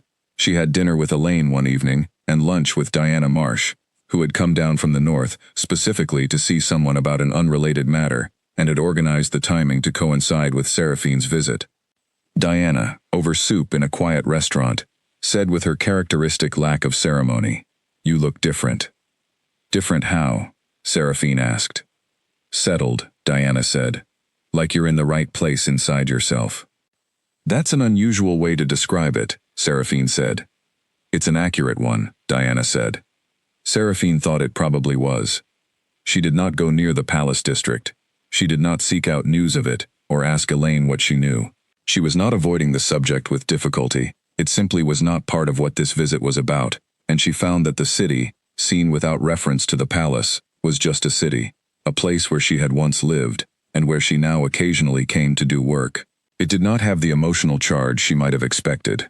The charge had come from what the palace had represented, not from the city itself. And what it had represented, the marriage, the role, the life she had believed she was building, she had already processed fully and honestly. There was nothing left that required distance to be safe from. She was simply not afraid of any of it anymore. She drove home on Friday. Henry was in the back seat with the expression of an animal who considers car travel a personal inconvenience, but endures it for the people he loves. She played the radio low and watched the city give way to the outer suburbs, and then to the open countryside, and then to the particular landscape of the north, which opened up in a way she had always loved. Wider sky, fewer buildings, the long roll of the land under winter light. She was glad to come home. That surprised her still, that the northern house was so unambiguously home. She had grown up there, and then left it for most of her adult life, and she had thought, when she returned, that it might feel like a retreat rather than a destination, but it had never felt like a retreat. It had always felt, from the very first evening she had stepped out of the car into the pine-scented air, like arrival. She pulled into the lane, and the house came into view around the bend, and something in her chest eased, the way things ease when you have been away, and are now back, and the back is genuinely good. Bridget had left soup on the stove. She ate it at the kitchen table, with Henry beside her, and the fire in the sitting room visible through the open doorway, and she thought about the year she had lived in this house, and everything that had happened inside it. She had arrived broken in a way she had not fully admitted to herself at the time. She understood that now, with a clarity that the first months had not allowed. She had arrived controlled and competent, and apparently fine, and she had been those things, and underneath them she had also been genuinely hurt, in a way that takes time to locate and address. She had located it, she had addressed it, not by focusing on it relentlessly, not by making it the center of everything, but by living honestly around it and trusting that honest living was the thing that healed it, gradually and surely. She had been right about that. Her father had been right about that, in his way. He had healed from losses through the same mechanism, through honest living, through meaningful work, through letting time do what time does when you do not run from it. She understood it now from the inside. She washed the soup bowl and turned off the kitchen light, and went to the sitting room and sat in the chair by the fire, with Henry at her feet, and a book she had been meaning to read for several months in her hands. She read for 2 hours, which felt luxurious and ordinary at the same time, which was the best combination. Before she went to bed, she stood in the sitting room for a moment and looked around at the room. The firelight, the familiar furniture, the shelves of books, the window with the dark outside. She thought about everything the year had been, the early months of raw adjustment, the work of rebuilding a daily rhythm, the Veterans Initiative growing from 3 people at George Harlow's kitchen table to a formally structured organization with legal standing and real partnerships. Diana and George and Francis, and the work they had all done together. Elaine's presence throughout, steady and honest and irreplaceable. Henry, who had arrived by chance and stayed as a permanent and important fact of her life. The writing, the thinking, the mornings in the cold, the evenings by fires, the slow, patient accumulation of days that were genuinely hers. The working group. The capital. Owen Carter asking about research and exchanging contact details with the professional ease of someone who is paying attention. She did not know what any of that would become. She did not need to know yet. She was not in a hurry, and she was not afraid of finding out. She turned off the lamp and went to bed. The house was quiet around her, the deep quiet of the north in winter, and she pulled the blanket up and closed her eyes. She thought about what it meant to have done something right. Not perfectly.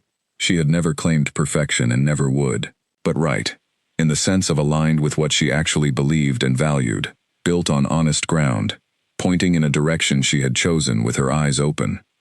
She had walked away from something that was not fully honest, and she had built something that was. That was not a small thing. That was, in fact, the thing. She had always believed that the right choice and the honest choice were usually the same choice, even when the honest choice was the harder one, and she had put that belief into practice in the biggest, most specific way she had ever been required to. She had held her own values at the moment when they were most expensive to hold, and they had held. The garden would be bare in the winter dark outside, the roses dormant under frost, the ground hard and still, but the roots were there. They were always there, and in spring, without any particular effort or drama, the growth would return, because that was the nature of things that were genuinely rooted. She was rooted now, in this house, in this landscape, in this work, in herself. She had not needed a crown for that. She had needed the honesty to walk away from something that was asking her to be less than she was, and the patience to build something that did not. She had done both. She fell asleep to the sound of a slight wind outside, and Henry breathing at the foot of the bed, steady and warm, and entirely unconcerned with anything beyond the present moment. She slept well. She slept as a person sleeps who has done the right thing, which is deeply, and without apology, and with the particular peace of someone who is, at long last, exactly where they are supposed to be. And in the morning she would wake up and make tea, and take Henry out into the frost, and come back and sit at her desk, and do the work that was hers to do. Not a crown, not a palace, not a title or a position or a role that required her to manage how she was seen at all times in all rooms. Just the work, just the days, just the honest, clear, rooted, forward-moving life she had built with her own hands, her own judgment, and the particular kind of courage that does not announce itself but simply keeps going. That life was hers. It had always been going to be hers. She had simply needed to choose it. And she had. 3 months passed with the steadiness of a northern winter doing exactly what it was supposed to do. Cold and gray, and full of work and fire, and the specific kind of productivity that comes when you are not being pulled in multiple directions. The working group met for the second time in January. Seraphine had prepared thoroughly, as she always did, and the preparation showed in the clarity of what she brought to the table. Francis had given her 2 detailed documents that translated the council's on-the-ground experience into the policy language the group was working in. They were exactly what the meeting needed, and she was glad she had asked for them. Owen Carter had sent her 3 pieces of research in the weeks between meetings, as they had agreed. They were good, focused, specific, and drawn from sources she had not previously encountered. She had read them carefully and annotated them, and sent them back with responses and additional references of her own. The exchange had been professional and substantive, and had added real value to both of their preparation. They sat next to each other at the second meeting, which was partly because they had coordinated their research, and it made sense to sit together, and partly because there was a particular ease in sitting near someone whose way of working you already trusted. The meeting was a strong one. The group had moved past introductions and into the substantive work, which revealed both the quality of the individual members and the gaps that would need to be addressed. Seraphine contributed more than she had in the first meeting, because she now understood the room well enough to know when to speak and when to listen and what would be most useful. At one point, a debate about the balance between immediate family support and long-term systemic change was heading toward a frustrating stalemate, with each side articulating their position more forcefully, without making new arguments. She waited until there was a natural pause and then said, quietly, that the debate was probably a false binary, and here was how they might find a structure that addressed both ends. She explained it simply and directly, with a specific proposal that was concrete enough to evaluate. The room was quiet for a moment. Then 3 people spoke at once in agreement, and the conversation shifted. Owen caught her eye across the table, and the look he gave her was not the theatrical kind. It was the specific, brief look of one professional acknowledging another's good work without making it a production. She returned to the north that evening with the feeling she had first experienced at the palace, in the best council meetings, when she had contributed something that actually moved a difficult conversation forward. That feeling had a specific texture, not triumph, nothing as loud as that, but a deep, clean satisfaction that settled in the body the way right things settle. She had missed that feeling. She had not fully realized how much. February brought a development in the working group that she had not planned for, but that she handled honestly. Owen had called her, a work call, about the research, and the call had started professionally and then shifted, by gradual degrees, toward something more personal. Not inappropriately, not with any pressure, but with the natural ease of 2 people who had spent several months building a solid professional respect, and were finding, without having planned to, that it extended further. He had asked, at the end of the call, whether she would have dinner the next time she was in the capital, not as part of the working group schedule, but as a straightforward and honest invitation from one person to another. She had been quiet for a moment. Not because she was uncertain about whether she wanted to. She had known, some time before this call, that she was interested in him as more than a colleague, and she had been honest with herself about it without rushing toward it or away from it. She had simply let it be true, and waited to see what it did on its own. What she had been quiet about was the question of what she was actually ready for. She thought about it for 2 honest seconds. Yes, she said. I would like that. She was not afraid of wanting it. She was not afraid of it going wrong. She was not afraid of the complication of 2 people from different places trying to figure out if something was real. She had been afraid of many things in the past year, had faced most of them, and found that they were smaller inside the facing than they had appeared from a distance. She was not going to let the memory of one painful chapter keep her from the possibility of new ones. She was going to go to dinner with someone she found genuinely interesting and see what it was, and she was going to be honest throughout, which was the only way she knew how to do anything. She told Elaine. Finally, Elaine said, without drama. You're supposed to ask questions, Seraphine said. What's he like? Elaine said, accommodatingly. Precise and honest, and does not waste words, Seraphine said. You would like someone like that, Elaine said. Yes, Seraphine agreed. I would, and I do. The dinner was in March, on a Tuesday, at a restaurant in the eastern part of the capital that Owen had chosen. Quiet and good, the kind of place that is not trying to impress anyone.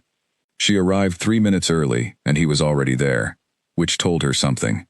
They talked for 3 hours, and the conversation was easy in the particular way of 2 people who are genuinely interested in each other and not performing anything. She told him about the Northern House and the council and what the year had been. He told her about his time in service and the injury and the long work of rebuilding after it. They talked about what mattered to them and what they had learned and what they still did not know. She did not tell him about the palace that evening. She was not ready to, and she did not need to be ready to yet. There was time. Things that are real do not need to be rushed into full disclosure immediately. She simply was who she was, in the present tense, and that was what she offered. He walked her out at the end of the evening, and they stood on the pavement in the cold March air, and she waited to see what he would do, because it told you something about a person, how they handle the end of a good evening. He did not try to extend it artificially.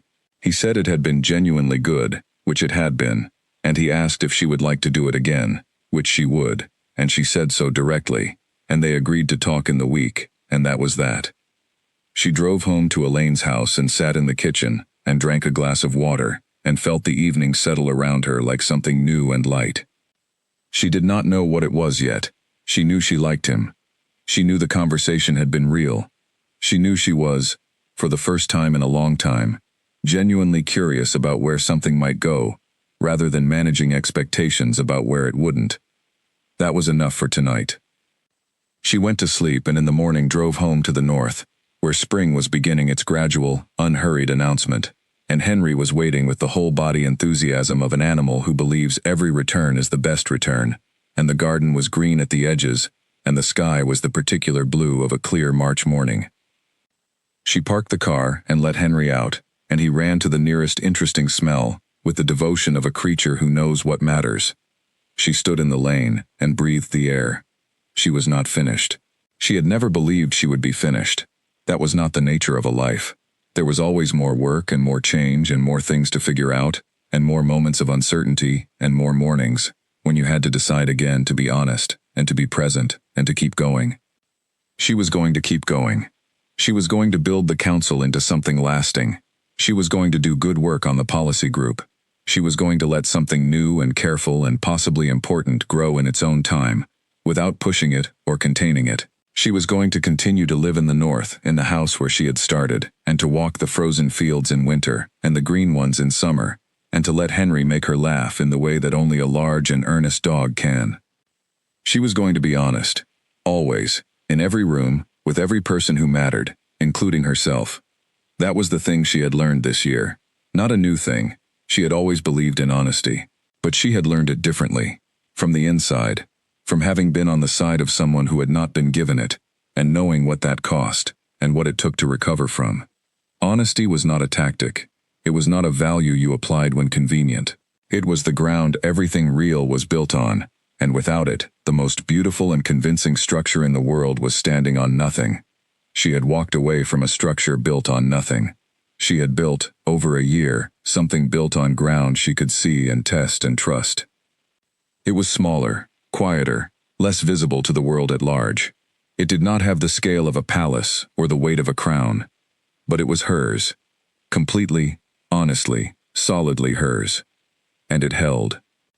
She called Henry back from the fence line and they went inside together, into the warm kitchen, into the morning, into the ordinary and entirely sufficient life she had made with her own 2 hands, and her own clear eyes, and the particular courage of a person who chose truth over comfort, and found, on the other side of that choice, something better than either. She put the kettle on. The day was beginning. It was a good one.